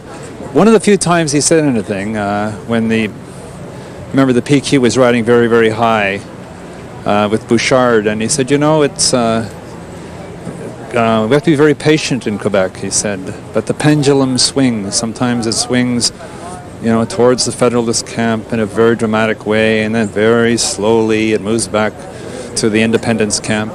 And he said, it will always be so in Quebec. It is, it is part of the Quebec soul to be drawn to these two poles of the Canadian psyche. He learned that in some ways the hard way. Remember, in the early 80s, he went so far as to suggest that separatism was dead. Well, I think he said that actually way back in 1974. That he pronounced separatism was dead about 2 years before the triumphant victory of René Lévesque in 1976 on November 15th. You know, as the train comes into Montreal here, a lot of we've been burying the giants of Quebec, of the Quebec landscape over the last couple of years. Robert Bourassa, you know, Jean Drapeau, his old sparring partner from University of Montreal Law School days, and of course the mayor of Montreal through so many dramatic moments, and most recently Rocket Richard, Roch Carrière, the head of the Canada Council, the great writer, over the weekend wrote that Rocket Richard was Quebec's body, and Trudeau was Quebec's mind. Everyone trying to find a way of summing up what's been happening over the last few days in Canada. You know, it was 12 years ago, I guess now, or 13 years ago. I guess 13 years ago this next month, November, when they said goodbye to René Lévesque, and the emotional scenes that provoked in Montreal and then later in Quebec City. And one of the remarkable moments about that, I found in covering it, was that there was a man whose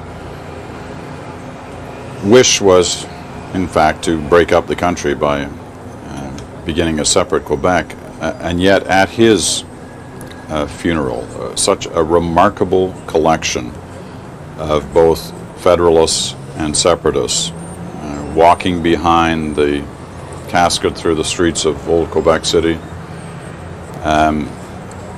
You wonder, you know, are we going to see in any manner a duplicate of that scene, the mixture of the two sides in this seemingly never-ending debate over the next 24 hours? What do you think on that, Brian?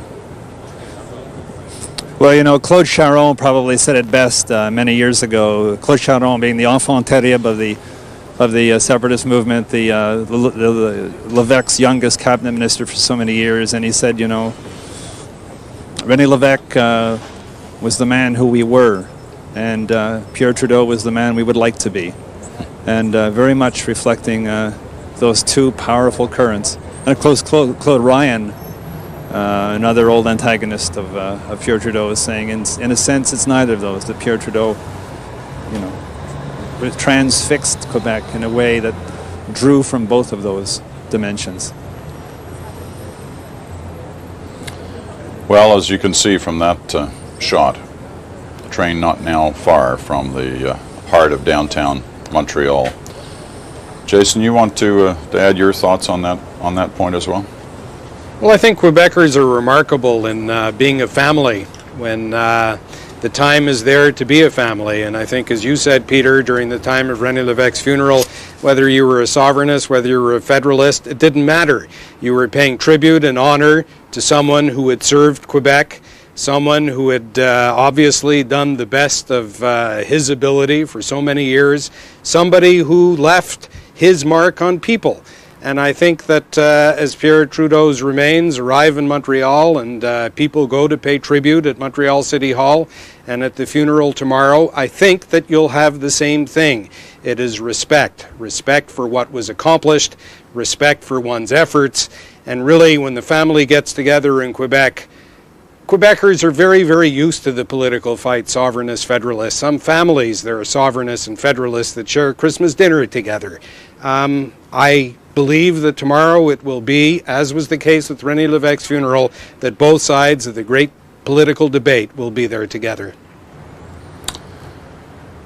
Let's go down in front of the Montreal City Hall, where this procession will eventually wind up in about the next 40 minutes or so. Well, we'll go there in a few moments' time. Dennis Trudeau should have a special guest quite shortly, but as you can tell now, the train just in its final few kilometers or less, really, as it heads toward the Montreal train station. And clearly the it's not that far from Ottawa to Montreal, and it certainly hasn't changed the weather. Another remarkable day here in central Canada, as it's a little cooler, especially in the evenings, than we've been used to over the last few weeks, but it's stunningly gorgeous during the day. Well, let's go down to Dennis Trudeau now, has a special guest with him. Dennis? Thank you, Peter. I'm here now with the Mayor of Montreal, Pierre Bourque. Mr. Bourque, thanks for giving us some of your time. I know you have a lot of protocol things to look after before the funeral cortege arrives. I wonder, though, as the Mayor of Montreal, what do you think Pierre Trudeau meant to Montreal? Everywhere, he was first a Montrealer. He spent his lifetime in Montreal, and after, when he retired, he came back to his city. He loved this city. He used to walk and stroll in downtown Montreal. He was part of ourselves, so he's part of the life of the city. And he was very proud at the end, because I knew him more as mayor than before as prime minister. And he used to come to many, many events, and I used to chat with him and chat with his sons. So he was very proud of his city till the end. So I'm proud to, as a great Montrealer, that he is honored by the city here, that thousands and thousands of Montrealers will come and pay a last tribute to Mr. Trudeau here at City Hall. There's a civic symbol to this presence here today, and I'm proud as mayor to, of course, to pay this tribute on behalf of all the citizens. In your lifetime, of course, Montreal has changed so much. In your career, too, as a civil servant and a politician. What role did Pierre Trudeau play as the politician, the public man, in making Montreal what it is today, do you think? Yeah, this is a good question. It's a direct contribution to Montreal, because as Prime Minister, he worked on so different issues. But internationally speaking, he opened doors with China, with South Africa, with everywhere. He was renowned as an international politician. Montreal being an international city, lots of things came to Montreal because of his presence. So we owe him lots of this international character of Montreal. And this is a major contribution. His education, his thought, and his teaching at university and all that. Montreal is a world city. And I think that Pierre Trudeau is connected to this world city, which is Montreal. Mr. Bourque, thanks very much for this. Thank you. Mayor of Montreal, Pierre Bourque. Peter, and just before I let you go, there is a group assembling here at the steps of City Hall, waiting for the arrival of the cortege, which hasn't, I guess, not arrived at the station yet even. Includes former Trudeau cabinet ministers. Francis Fox is there, Warren Almond is there, former Trudeau MPs too, Charles Lapointe is there. And they're waiting, I guess, to be in some case the official party for the arrival. Dennis, the train is just moments really away now from the station, and then it will begin the process of taking the remains off the train and placed in a hearse. And then it's a very short distance, really, isn't it, from the train station over to the old City Hall? Oh yes, I think it's less than a dozen blocks. It's probably just one straight down René Lévesque and then down Saint Denis to Notre Dame. So I presume that it'll take less than 5 minutes. Although Montreal traffic, unless it's under control, can be hard to deal with. Now, my understanding of the process here, once the casket has been placed inside City Hall, it's almost immediately then that the public will be allowed in. That's right. That's right. The schedule under the City Hall arrangements are that. The original time was 11:10 that the public viewing would begin. Obviously, we're 10-15 minutes behind schedule a bit. But once Mr. Trudeau's casket arrives, the public will be allowed access into the Hall of Honor in the main principal welcoming hall of City Hall in Montreal. After that, the people will be able to go to another exit of the City Hall where they'll be able to sign, and there are 25 books of condolences that will be available for people to make their final comments on the life and career of Pierre Elliott Trudeau.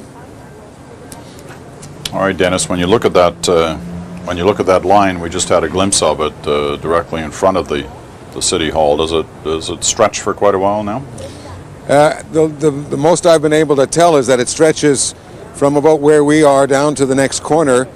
There are arrangements made for, the sort of serpentine barriers for people to be lined up, but at the moment, the line just seems to go as far as the length of City Hall, and down the hill a bit. Once the whole casket and the funeral cortege arrives, perhaps, and as the lunch hour approaches, perhaps more people will join that line. Who is actually taking part, or do we know at this point, in terms of the official, I guess welcoming would be the term for the funeral cortege when it arrives? Well, there is a group, Peter, of, if we could pan just a little bit to the left in that shot, there is a group of people waiting at the steps, including former cabinet ministers and Montreal dignitaries. The mayor himself, I know he had to run off and meet some of the city council. I presume they'll have a welcoming or a greeting committee as well, members of Montreal City Council, when the funeral cortege arrives. But I really think that this is designed to be Montrealers' Day. You know, there is the City Hall, especially under Mayor Bourque, has tried to become a place, a house for Montrealers. He's opened it up the way it never was under, for instance, Jean Drapeau. And I believe that this really will be Montrealers' chance to pay their final respects. I think I'm just being told that there may be the Lieutenant Governor of Quebec, the Queen's representative of course, of Quebec, there is. Elliott Thibodeau, will be there. Yes, and actually later on in the afternoon, early in the afternoon, Premier Bouchard is scheduled to pay a visit as well. I was told between 1 and 1:30 that Lucien Bouchard, the Premier of Quebec, will also pay his last respects here at Montreal City Hall. But Madame Thibault, the Lieutenant Governor, probably shortly after the cortege arrives. Has there been any fallout from this Bouchard situation of Thursday and Friday, the concern about how long it took the flags to be lowered in Quebec, and the remarks he made when confronted about that, or is that sort of passed under the bridge? It really blew over, Peter, very quickly. I made a point of checking all the French papers the next morning about that, and it didn't get a lot of coverage in the French media. Obviously, it was mentioned, but that's about it. And I think people have just forgotten. It was an unpleasant moment to go through, but people's minds were elsewhere over the weekend. There are still, of course, people who are commenting that they didn't agree with what Pierre Trudeau did when he was Prime Minister of Canada. But as Jason was saying earlier, that's the kind of thing, that kind of discussion and debating we're quite used to here in Quebec, and it's not really a lot of water off anybody's back. Well, there we have one of the shots of downtown Montreal from the helicopters in the skies above Montreal this morning. The city he knew so well was his home, and he always came back to Montreal, lived there for the last 16 years after leaving office in Ottawa.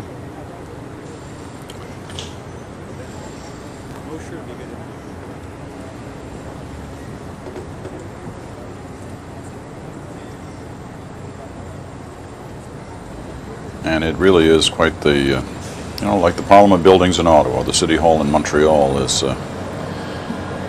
not your ordinary building. It's steeped in history, and it's quite the structure.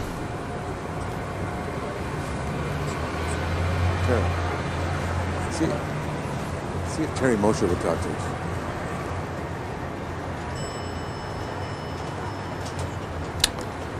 Yeah, that would be a good guest, Dennis. We've still got your mic open, so if Terry will come over, that would be...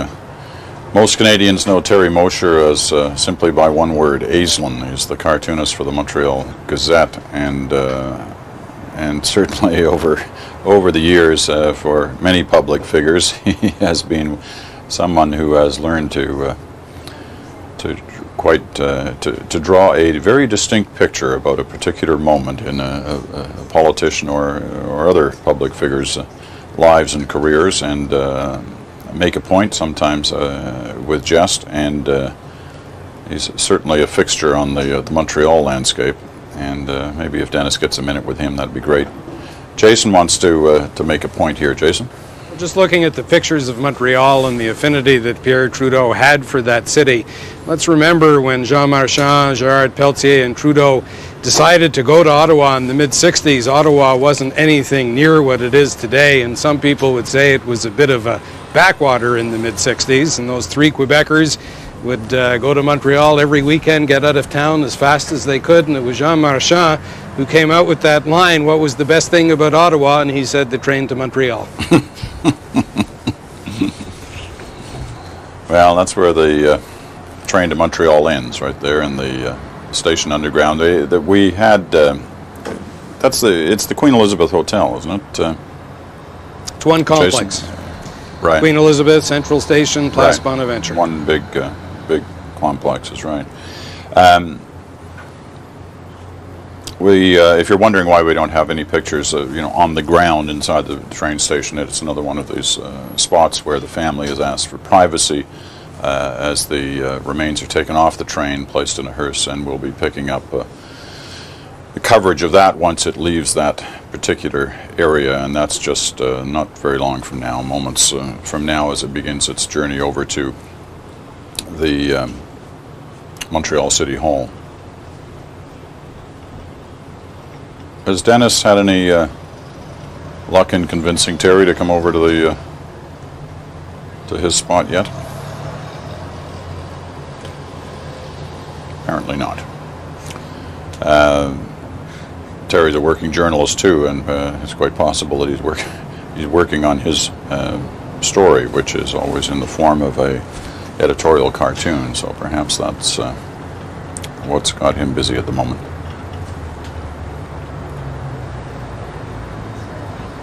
The skyline of Montreal, which, like all the big cities in this nation, has undergone huge change in the years since the mid-60s, when the man the nation talks about today came onto the national scene.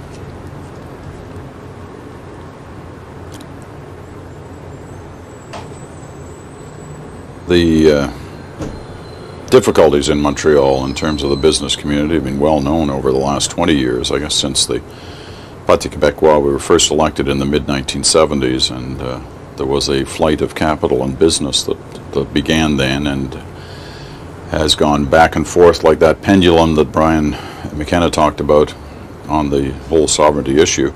They say in the last year or two that things have looked up in Montreal on that front, and things are picking up once again, but there are always too the stories of not economic success. If we kept moving eastward here, you'd end up looking down on the Olympic Stadium and you start thinking about the plight of the Montreal Expos, and will even be there again next year. So not everything's rosy in that city. Don Newman wants to make a point here. Don? Well, though you do, this was not the point I wanted to make, and the picture's now changed, but you do feel, though, when you go to Montreal now, that there is a new economic energy in it that you sure didn't feel, say, 4 or 5 years ago. Of course, that was true, I guess, all around the country, but parts of St. Catherine Street were boarded up and aren't now. We had a shot a couple of moments ago, though, as we look back now down at City Hall, but you could see the office tower where the Heenan Blakey offices are, and you could see, as you look back to the top of the picture, on the mountain, there was a big apartment complex, and just to the left of that was where Mr. Trudeau lived on Pine Avenue. So you could see in that shot a moment ago, basically where Montrealers saw him all the time walking to and from work, particularly to work in the morning, and you would see him walking down the mountain, and then he would come across the street and make his way down across Boulevard René-Lévesque and into his office. And people would say good morning to him. They rarely interrupted or bothered him, but he always smiled and nodded as he came by, and in the cooler months, he would wear his beret and his overcoat, and he just walked along. Montrealers took a great pride, I think the mayor was conveying that when he was talking to Dennis, took a great pride that Pierre Trudeau lived there, and they took a great pride, too, that they didn't bother him, and he always acknowledged them in a pleasant way if they just nodded back. Much easier walk down that hill than up it, but, it was just up until a couple of months ago that he was, as Don mentioned, making that daily walk back and forth to the law offices that he worked in. Let's go back down in front of Montreal City Hall, down into that crowd that you can see in the middle of your picture where Dennis Trudeau is. Dennis? Yes, and Peter, Brian McKenna was just pointing out to me that shot tells a lot too. We have the City Hall of Montreal, but also you can see the Nelson's Column there, one of the oldest Nelson's Column in the world, which at one point in the 1960s was actually a target for FLQ terrorists, but since in the last couple of years has been completely refurbished and redone. With me now, Peter, is Aline Sorel, who is in the line waiting to pay her respects when the former Prime Minister's casket arrives. What made you want to be here, Aline Sorel? Well, I felt it was really important to be here today. I have a kind of thread-like connection to Trudeau in that my father in 1968 voted for Trudeau in the election. I was 13 then. And I remember him speaking about Trudeau and the great hopes that he had for Trudeau with vis-a-vis Quebec and Canada and the great things that he would do. The sorrow at that point for me is that he died in December of that year and never got to see the things that Trudeau accomplished. So throughout my life I've had this sort of tenuous little thread with Trudeau, although I never met him personally.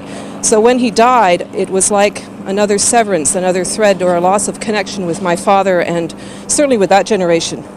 And what would you tell your father today about Pierre Trudeau's career as Prime Minister and his influence on the country?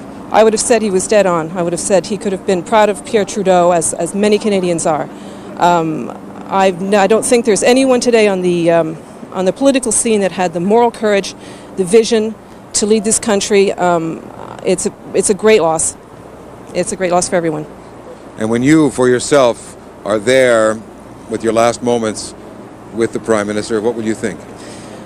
I will thank him for putting us on the international stage. I will thank him for proving my father right. I will thank him for everything that he's done for us, for his courage, for his personality. I think that at the final moment, I like to think that as St. Peter turned his back to lead him into the gate, Pierre probably did one final pirouette. I think he did. Aline Sorel, thank you very much for that thought. Thank you. And Peter, I guess it's a little hard to hear, maybe perhaps with the helicopter overhead, but there's a thought that an eternal pirouette at the pearly gates is one thought to consider as we await the arrival of the funeral cortege. That's the corner of St. Antoine and University in Montreal, just below Central Station, where I presume the funeral cortege will be leaving soon on about a 5-minute drive through the streets of Montreal here to City Hall. Yes, it must be very close close at hand, the departure of the cortege, because as you can see they've blocked off traffic immediately in front of that area. No, that was a wonderful image that your guest just gave us there, and Pierre Trudeau was never a big fan of over-formal occasions, so if they were being a little formal up there at the gates, then I'm sure he did do a pirouette.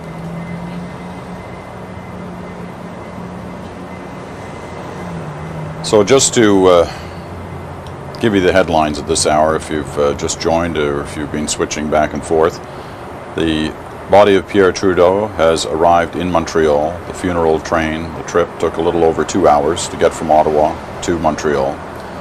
And now the remains are being placed inside a hearse, which will depart there momentarily for, as Dennis mentioned, the short ride, perhaps 5 minutes, down to Montreal City Hall, where they will be placed inside City Hall, and a public viewing lying in state will take place over the rest of this day through into this evening, and officials in Montreal have made it clear that they will do the same thing as those here in Ottawa did, where, in other words, if the lines continue to form throughout the day and into the night, they will stay open as long as it takes for everybody to have their moment.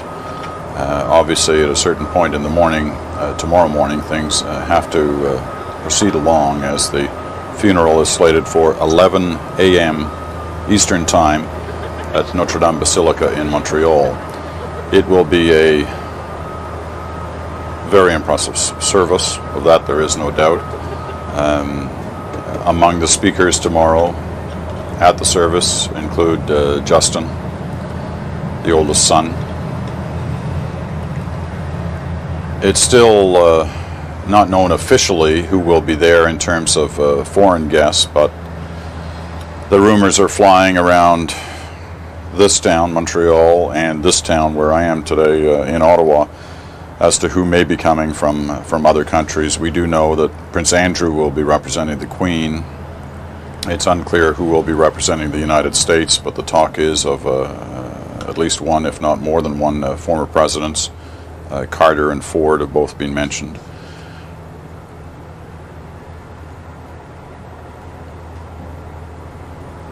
Actually, I'm just being told that Prince Andrew's going there on his own, not as a representative of his mother, but he will be there as a private citizen. So the Governor General then will, one assumes, be there representing the Queen. Andrew met Pierre Trudeau a number of times during his time in office, but when he was at Lakeview or Lakefield College in Ontario, Lakefield College, that Andrew attended, and met the Prime Minister a number of times during that period. But there's much talk and much speculation as to whether or not Fidel Castro would be coming for this. Nothing's been said, but the rumors abound that he'll be here tomorrow for the service. We've simply been told to expect a lot of international figures, of whom you will have no doubt who they are, at this service. Jason?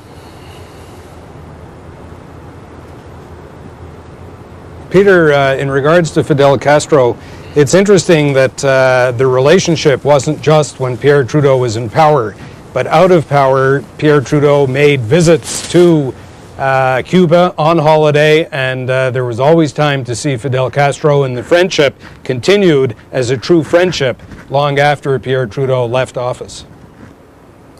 Brian McKenna joins us as well from outside the City Hall. Brian, did you want to add on that point, on the relationship between Trudeau and Castro? Trudeau had to choose which world leaders he wanted to be seen with in his memoirs, and I remember there was a lot of controversy at the time we were doing it about Fidel Castro, I guess as there always is in the world, but at this time communism was toppling everywhere, and he was almost the last big communist leader, still is, and he made very clear to us that he wanted to go to Cuba and be filmed in his memoirs with Fidel Castro, and so we went, and we were received as if he was still Prime Minister. The red carpet rolled out, and I remember the next day when Castro was coming to do the scene, we were all, of course, warned that Castro would probably be very late, and that when he did come, he would talk forever. And Castro arrived in his black Mercedes limousine right on the moment of 3 o'clock.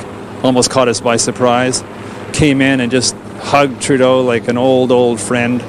Both of these men sort of Jesuit-trained lawyers, that appreciation of power and the way it works. Both of them with an ambiguous relationship with the United States.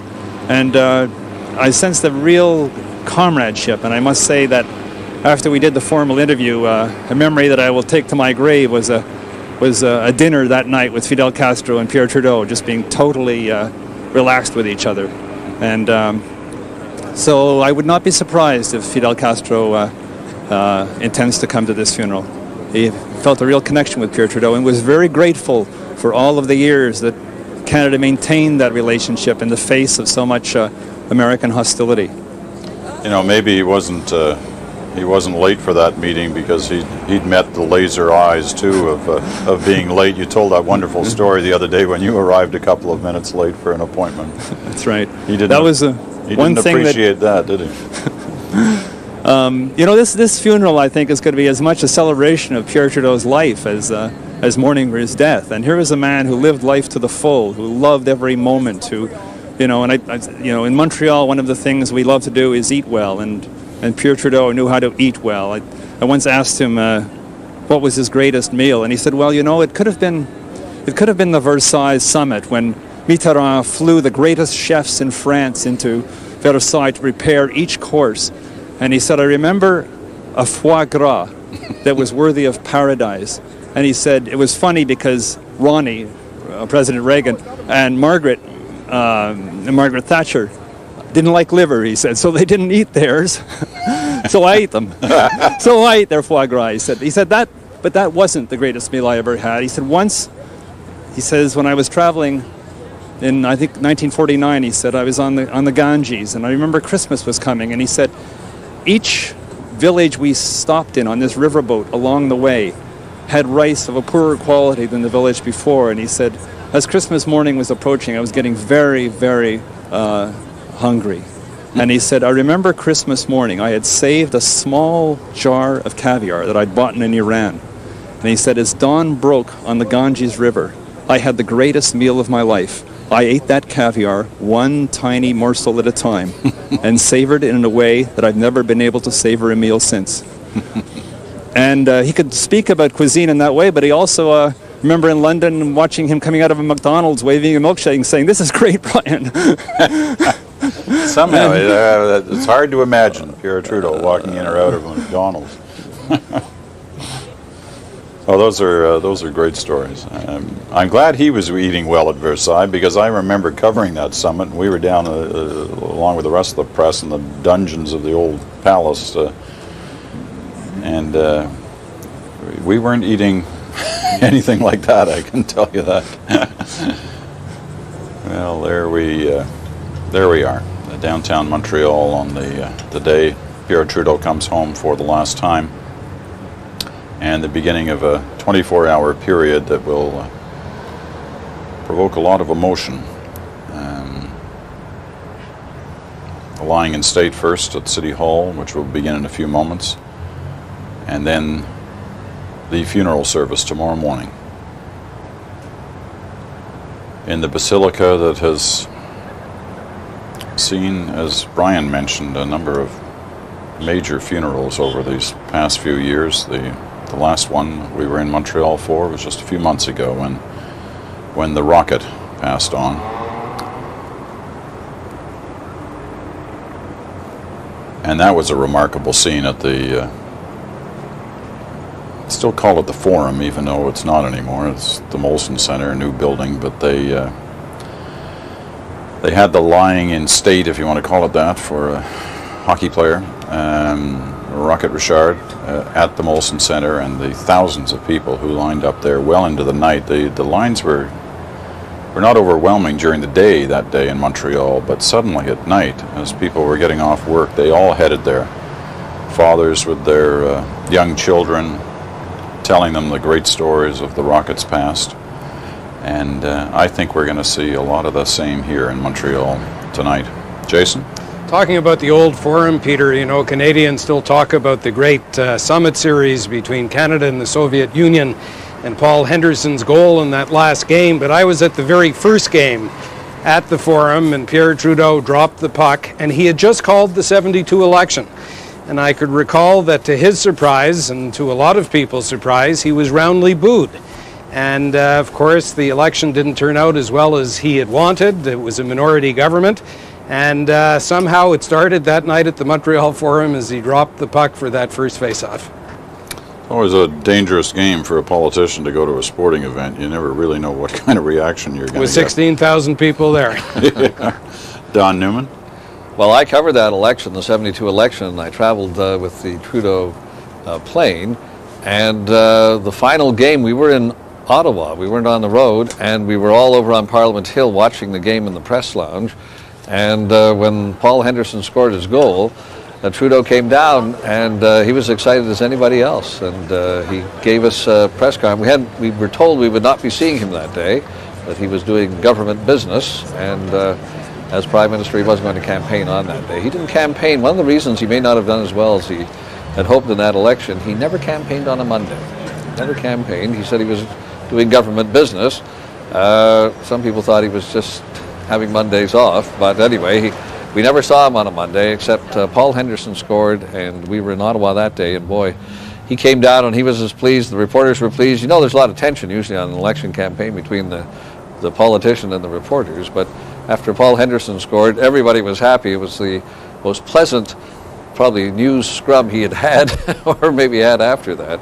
But a lot of memories from that election and from that moment. Looking at one of the, I guess, unity flags that's been popping up around lately, there are different versions of them. Different people have different ideas. This one seems to be almost a quilt-like structure with all the provincial flags and the Canadian flag dominant in the middle. You know, the Trudeau seemed to enjoy hockey. It was a different thing about football. I mean, he used to go to the Grey Cups. He wore some of those flamboyant outfits that he turned up in on occasion. I was watching a wonderful interview with Bill Davis, the former Premier of Ontario, last night. It was with our old friend Steve Paikin on the Ontario public broadcaster TVO. I was watching it replayed last night, and Bill Davis was gently trying to suggest that he really didn't know anything about football. I had to sit with him at the Grey Cup trying to explain to him what was going on. Jason? Peter, he didn't like spectator sports. He was a great sportsman when he was doing the sporting.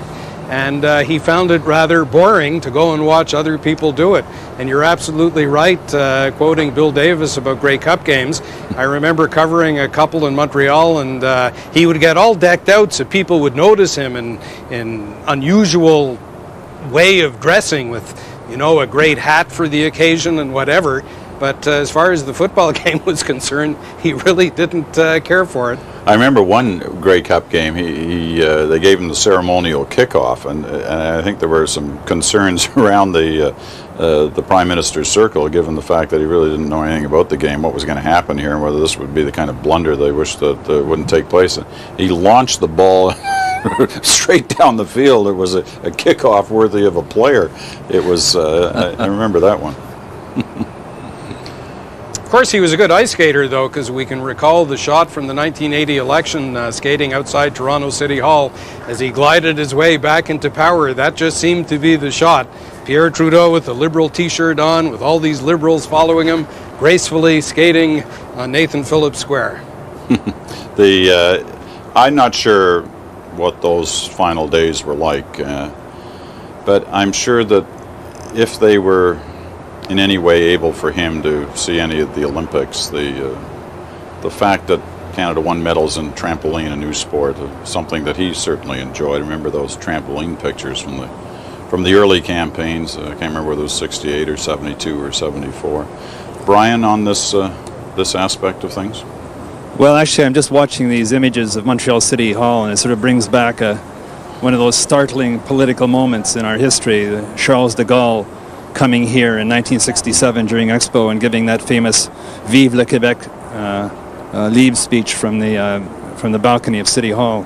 And in the conversation, it was interesting, in the conversation with Fidel Castro that night in Cuba, Castro said, what was it about de Gaulle? Why did he do that? And it was interesting to see Trudeau's unvarnished view of that moment. And he said, oh, he was trying to get even with the English for Churchill and the others for the slights he imagined they gave him during the war. And it sort of boiled down in his mind to sort of this very personal animosity between de Gaulle and the English Empire, if you like. That was a tense moment. Pearson was Prime Minister then, and Trudeau was involved, of course, in drafting the wording with Mike Pearson that this was unacceptable. And as he said, as Trudeau said, de Gaulle turned on his heel and went home. Well, the cortege now beginning the departure from the train station in Montreal. The RCMP guard will be bringing the casket out of the hearse.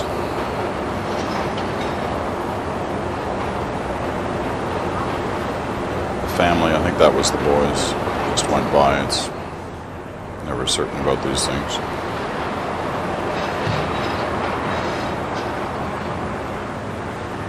We're unclear. That may well just have been the advance guard of various Mounties and security people. I'm not sure. I don't think, in fact, that was the cortege.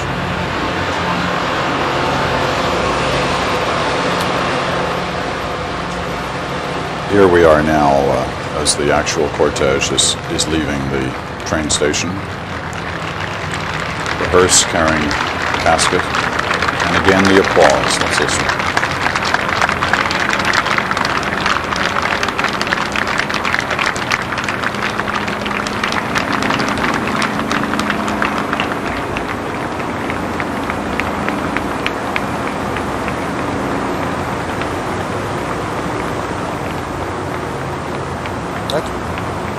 Roses handed forward into the hearse from the crowd, and the various limousines which no doubt are carrying the two Trudeau boys, Justin and Sasha, and some of the dozen or so close personal friends who accompanied the former Prime Minister's body on its voyage from Ottawa to Montreal. Dennis, you're the expert on these things. Why don't you help guide us through the streets on this short journey to City Hall? Well, we're just coming through east on St. Antoine Street from University in Montreal, Peter. About to pass through Victoria Square at the corner of McGill and Beaver Hall Hill on I think, an appropriately beautiful Montreal day for the Prime Minister, who came to Canada, who came to the Canadian scene from Montreal, the unique city that it is. And we're just about maybe 3 blocks from the Saint Laurent Boulevard, the main north-south street in Montreal, which for some years, considered to be the divide between East and West Montreal, English and French, but Montreal has changed so much. Now here, in front of City Hall, some of the advance cars, the RCMP Guard of Honor and pallbearers have arrived here at City Hall. Montreal, of course, has changed immensely since Pierre Trudeau first became Prime Minister in 1968. A more bilingual city, a more multi-ethnic city, and as Pierre Bourque, the mayor, was telling us earlier, a more international city, although it always was because it was such a great port. On the steps there of City Hall in Montreal, among others, some former Trudeau cabinet ministers, Lucie Pepin, Warren Almond, Thérèse Hervieux-Payette, Céline Hervieux-Payette.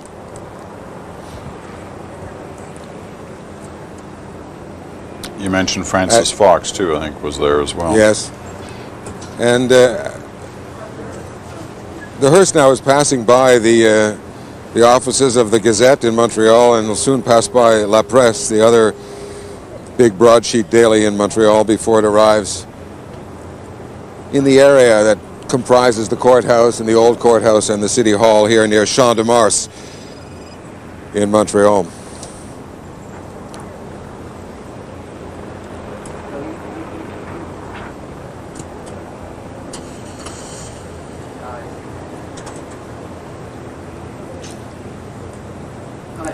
These streets clearly empty, but the crowd seemed to have gathered in a few outside the train station area, but clearly the majority of people who have gathered at this point are gathered outside City Hall, where the lying in state will take place. And I think we'll witness here what we witnessed a few months ago at the funeral of the rocket, that many people will make this evening their time, and the lines will be, I would guess, fairly lengthy tonight. This is a work day, of course, and many people in their offices probably watching the scene you're watching right now.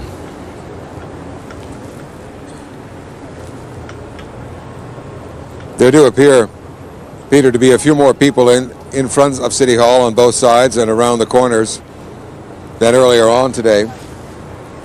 As a matter of fact, it seems to have spread a bit beyond the immediate block of Montreal City Hall.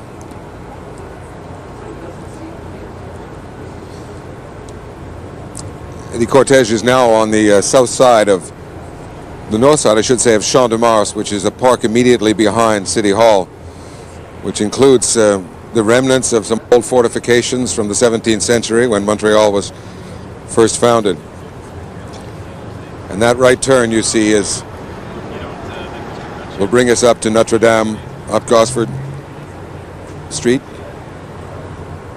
to the east side of the City Hall, and right onto Notre Dame to the front door.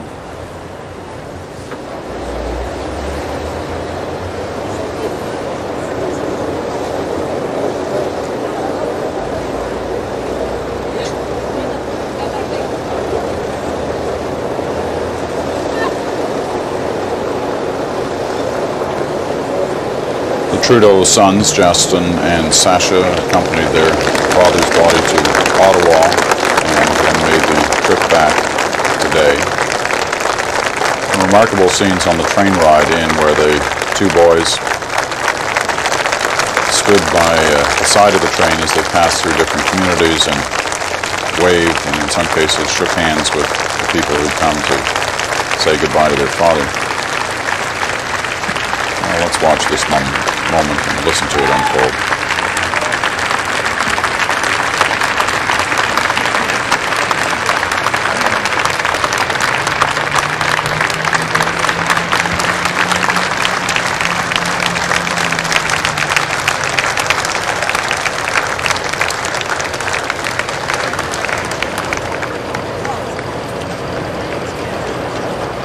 The RCMP officers who will carry the body up those stairs. The Trudeau boys. Sasha there. The other side of the car, and just see the profile of Justin here.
Clearly certain formalities and protocol that are being adhered to as they begin the process of transporting the remains up those stairs into City Hall. Clearly just waiting for everyone to be in position before that process starts. The back door of the hearse now being open.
Well, as we have seen throughout these past few days, different people reacting differently at the time they are in the presence of the remains of the former Prime Minister, and this latest example, the singing of the national anthem, apparently spontaneously, first in French and then in English, as the RCMP bring the former Prime Minister to the spot where he will be lying in state here in Montreal, in the old City Hall, for the rest of this day and into tonight.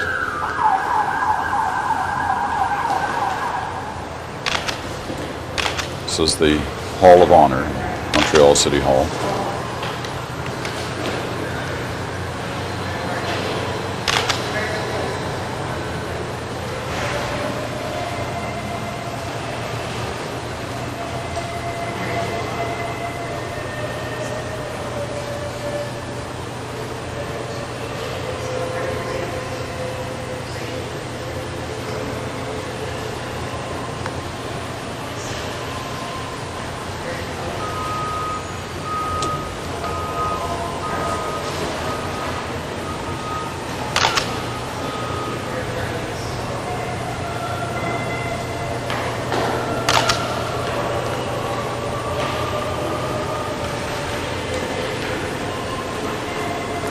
The officers now shouldering the casket.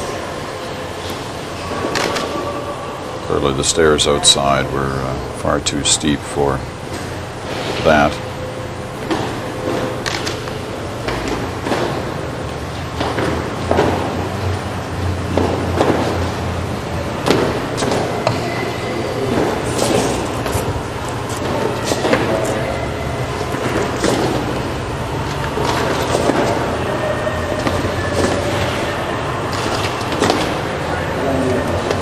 Casket to the extreme west end of the Hall of Honor in the City Hall.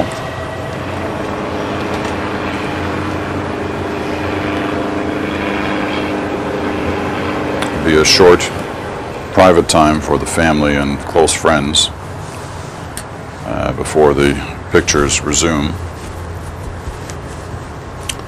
Let's go back outside where Dennis Trudeau was standing by during that moment. Dennis, was it a spontaneous singing there of the anthems? Yeah, it was quite spontaneous in the sense, Peter, that the man who has sewn together those flags, the flags of all the provinces and territories and the Canadian flag in the middle, who we saw last week at the former Prime Minister's house the night Pierre Trudeau died. He was in Ottawa with the flag on the weekend. He's back here today, and he's on one side of the City Hall with his flag unfurled. And he, I believe, is the man who started the singing. But the singing then swept through the entire crowd here in front of the City Hall and sang the first, I guess, 2 verses of O Canada in French and then started it again in English. And it was a spontaneous rendition of O Canada for the Prime Minister, the former Prime Minister now, as he entered the City Hall.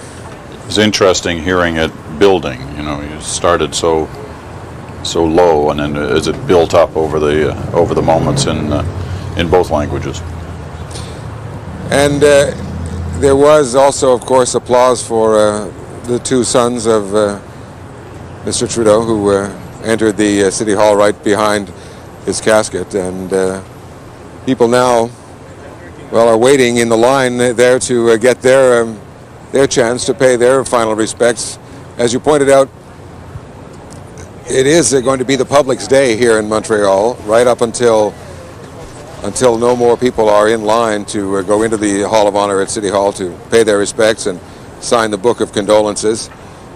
And as you well imagine, I think everyone's interested to watch how that turnout is and who comes and what they have to say. We've heard a lot of stories this morning, though, on the line of people who, as in Ottawa over the weekend, really want to thank the Prime Minister and really have a feeling for what he did for the country as far as bilingualism, as far as putting the country on the map with his own particular style and with his own international policies, and of course for the Charter of Rights. But the bilingualism and the French immersion education right across the country and the international stature of the country, I think, are the things that come up the most in the people I've been able to talk to here this morning. And Dennis, just to confirm, Premier Bouchard is expected there in about 90 minutes' time for his moment there? The lineup, as we've been told, is that the Lieutenant Governor, Lise Thibault, will also be here earlier than that, and then Premier Bouchard, about 1:30, expected to stop here at City Hall and visit the Hall of Honor. That's the last word we had on that, Peter. All right, Dennis, thanks very much. Dennis Trudeau, who has been helping us with this story throughout the past few days and will continue to do so throughout this day and again, obviously, tomorrow at the funeral service. So it has been another remarkable day and an opportunity as we wait for that moment when the public starts to go through the line in Montreal, which is just a couple of minutes away. An opportunity for some final thoughts, I guess, from those who've helped to produce this coverage today. And let's see who's online first. We've got Jason Moskowitz, our chief political correspondent. And Jason, your thoughts on what's been a remarkable couple of days and clearly is going to continue now for the next 24 hours anyway. Well, on Parliament Hill on the weekend, it was an event, it was a happening, and the thousands and thousands of people. And I guess today, looking at the people, you would see a mass of people, and you would see all of their faces with the same expression. It wasn't overwhelming sadness, but it was just so reflective. Eyebrows and foreheads just thinking, and you could see the thoughts that went through their minds. People thinking about Pierre Trudeau, what he had done, how he had impacted on them as well as on the country. And when you looked at a picture of 100 people and that same expression on so many faces, that's the way you could tell the kind of impact that this man had on those people, the fact that the expressions were all the same.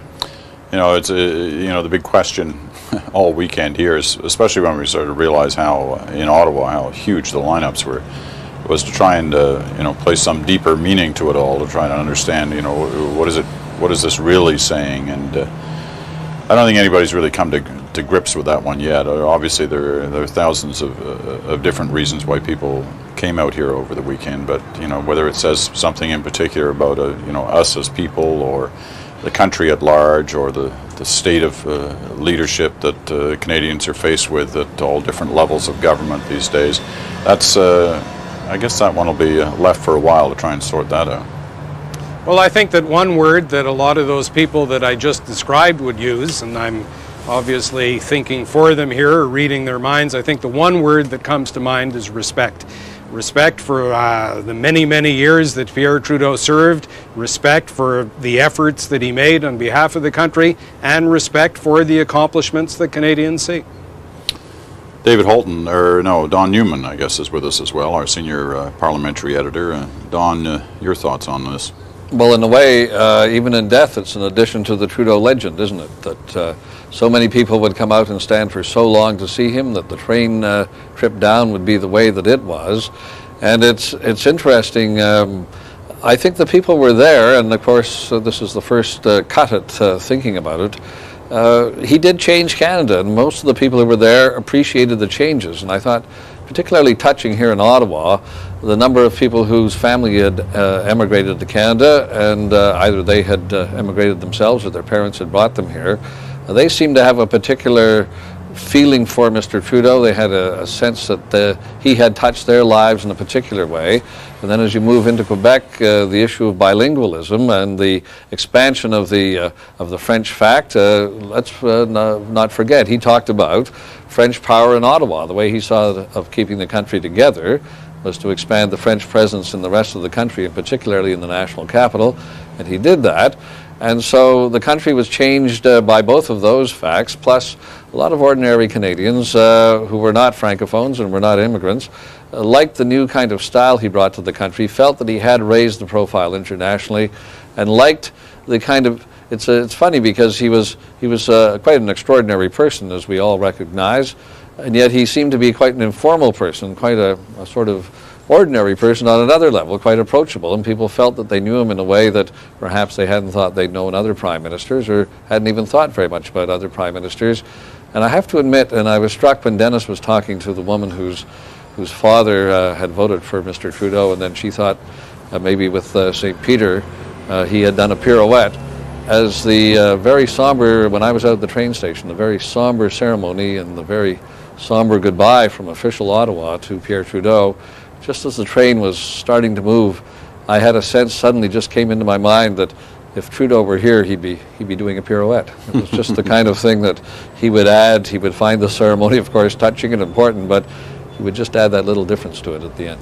You know, there was talk on the weekend that somebody did a pirouette in front of the coffin while it was lying in state. We couldn't find that on the continuous tape that was rolling, but it was certainly the story that swept through the line that someone had done that for a moment.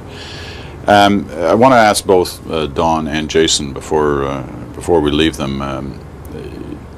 The papers speculated today, and we talked about it a bit last night, as to the fact that a week ago this town was swept up with election fever, that the current Liberal government was about to pull the plug and call an election campaign.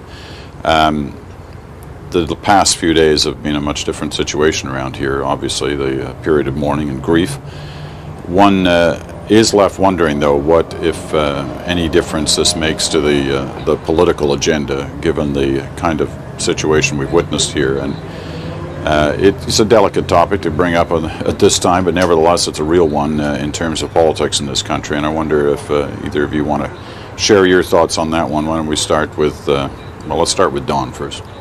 Peter, I don't think it will change very much. You know, once we've had the funeral tomorrow, life will in many ways return to normal. The one thing that struck me, though, watching the Prime Minister, and I was up close to him at the train station, he clearly is feeling this loss very greatly, and the only issue I think that might change the dynamic, and I don't think it will, but the only thing I could think of that might, would be whether he feels like taking on the campaign right now, or if he feels the sadness has perhaps taken his energy for some point of time. But my view is that the political dynamic hasn't been basically changed by this, but if Mr. Chrétien doesn't feel up to it right at the moment, he might decide to delay, but other than that, I don't think so. Jason, your thoughts on it? Well, it's remarkable how Pierre Trudeau's death has stopped what usually goes on in Ottawa, and that clearly was a lot of election talk last week. Now, clearly it will pick up, and it will probably begin shortly after the funeral tomorrow. Life will go on. And for the Liberals, they must be looking at this and they're saying to themselves, there has been, in their view, a very thorough display of liberalism at its best. Because clearly, when someone who had served the country as long as Pierre Trudeau did, the positive side is there for all to see. The negative side isn't concentrated on for obvious reasons. There has been an awful lot of coverage through the last few days, an awful lot of coverage of what Jean Chrétien will call liberal values. The downside of it in terms of an election, Jean Chrétien faces the possibility of people being upset that he's calling the election just 3 years and a few months after winning the last one, and that could be extended to some people believing that the coincidence with Pierre Trudeau's death and an election coming right after that, some people may find that just a bit over the top, perhaps a bit cynical. That is for Prime Minister Chrétien to figure out for himself as he makes the final decision on an election call. One last thing, he doesn't have a long time to delay because of the weather in this country. You know, there's somebody else too will probably have a huge impact on this, and we saw her at many times in the last couple of days, clearly shaken as well by what has happened, and that would be Madame Chrétien. And it'll be interesting to see. Well, we're never going to know their conversations, but I'm sure that she'll have an impact as well. Looking back live now inside the Hall of Honor in Montreal City Hall, as the public viewing has now begun. And now, are these the official guests, or is this now the general public? I think this may well be the official guests who've been invited here, and momentarily the public will be allowed in. I'm just guessing on that point and looking for any direction I might get on that. It's the City Council. They're the invited guests, special guests, who were asked and invited here to today to spend their last moment with the former Prime Minister as he lies in state here in the Hall of Honour in Montreal City Hall. And then once that line has completed, the general public will begin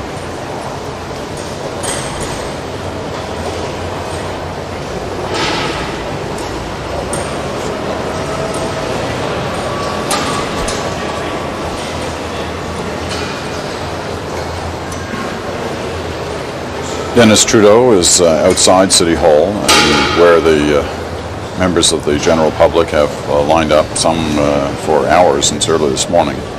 Yes. They'll be getting their moment as well. Dennis?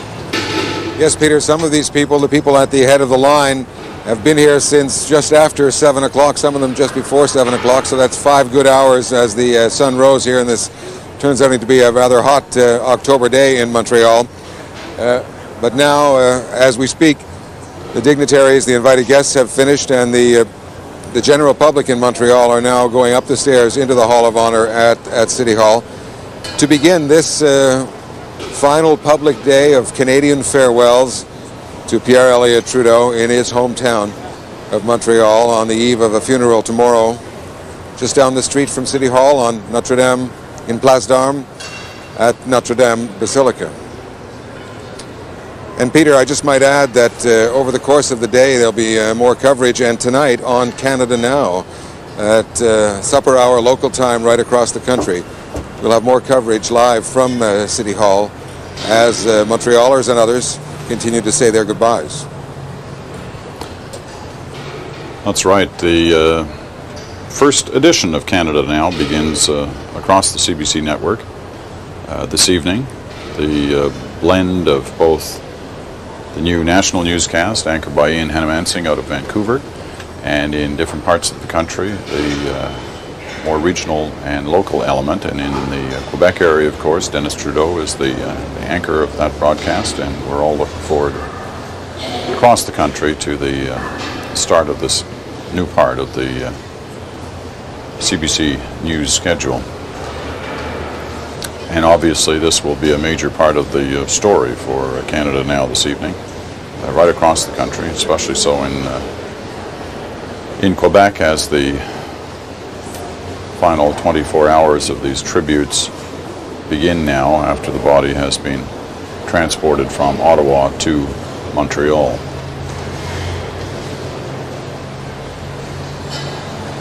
As Dennis mentioned, the public now being offered their chance. They walk up those steps where just moments ago the remains were lifted and carried into City Hall.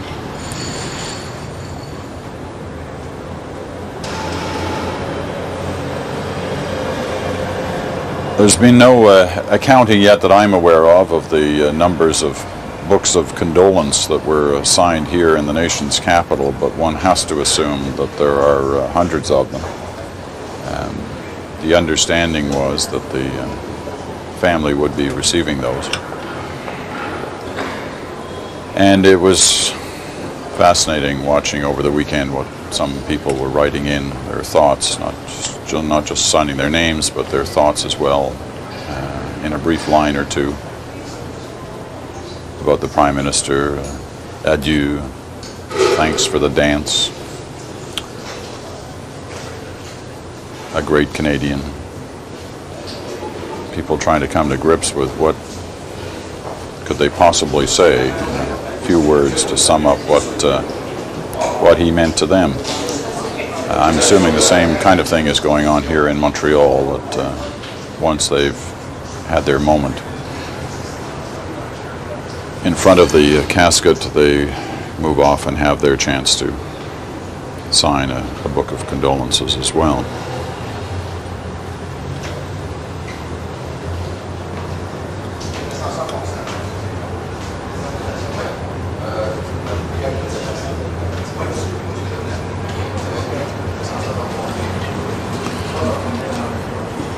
Now we'll be signing off our coverage here in a few moments' time as we gather our various networks together to advise them. In a few minutes, we'll be handing back to both CBC main network and its regular programming, and CBC News World and its continuing coverage of this story. And of course, tune into News World for coverage from this location when Premier Bouchard arrives. That will be in roughly an hour and a half's time, 1:30 Eastern, I think was the last time we were told that the Premier would be heading down towards City Hall in Montreal.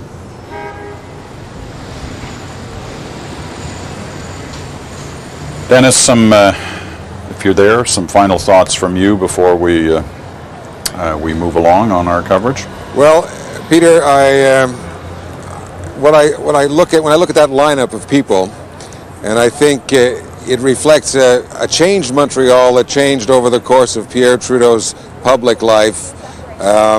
It's a mixture of the two solitudes, and it's a multicultural Montreal, and it's turned Montreal has turned over the course of his public life and afterwards, because of what he did, I believe, made Montreal what it is today, a much more bilingual, and despite our political differences, much more together city, and a much more multi-ethnic one. And I think if you look at the line there, you see evidence, as you did, of course, in Ottawa all over the weekend, of what people have to say about Pierre Elliott Trudeau, and how so many people from different parts of the world and different ethnic groups think about the Prime Minister and want to thank him as they come here today.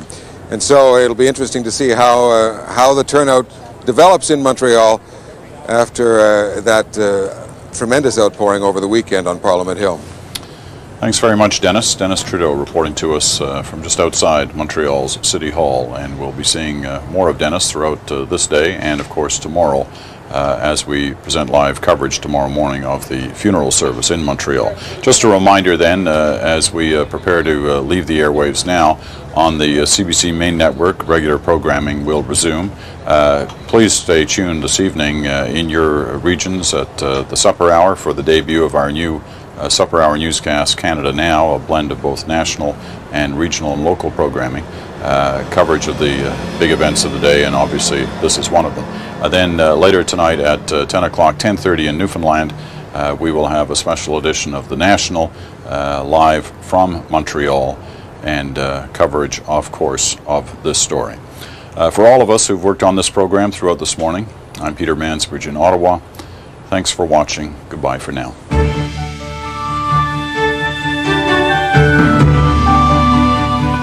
There's no place for the state in the bedrooms of the nation.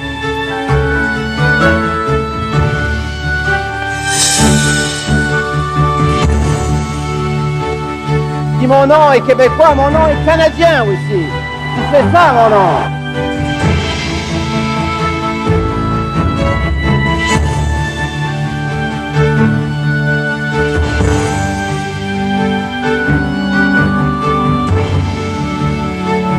How far would you extend that? Well, just watch me. Well, welcome to the 1980s. It's going to go, does it go with a bang rather than with a whimper?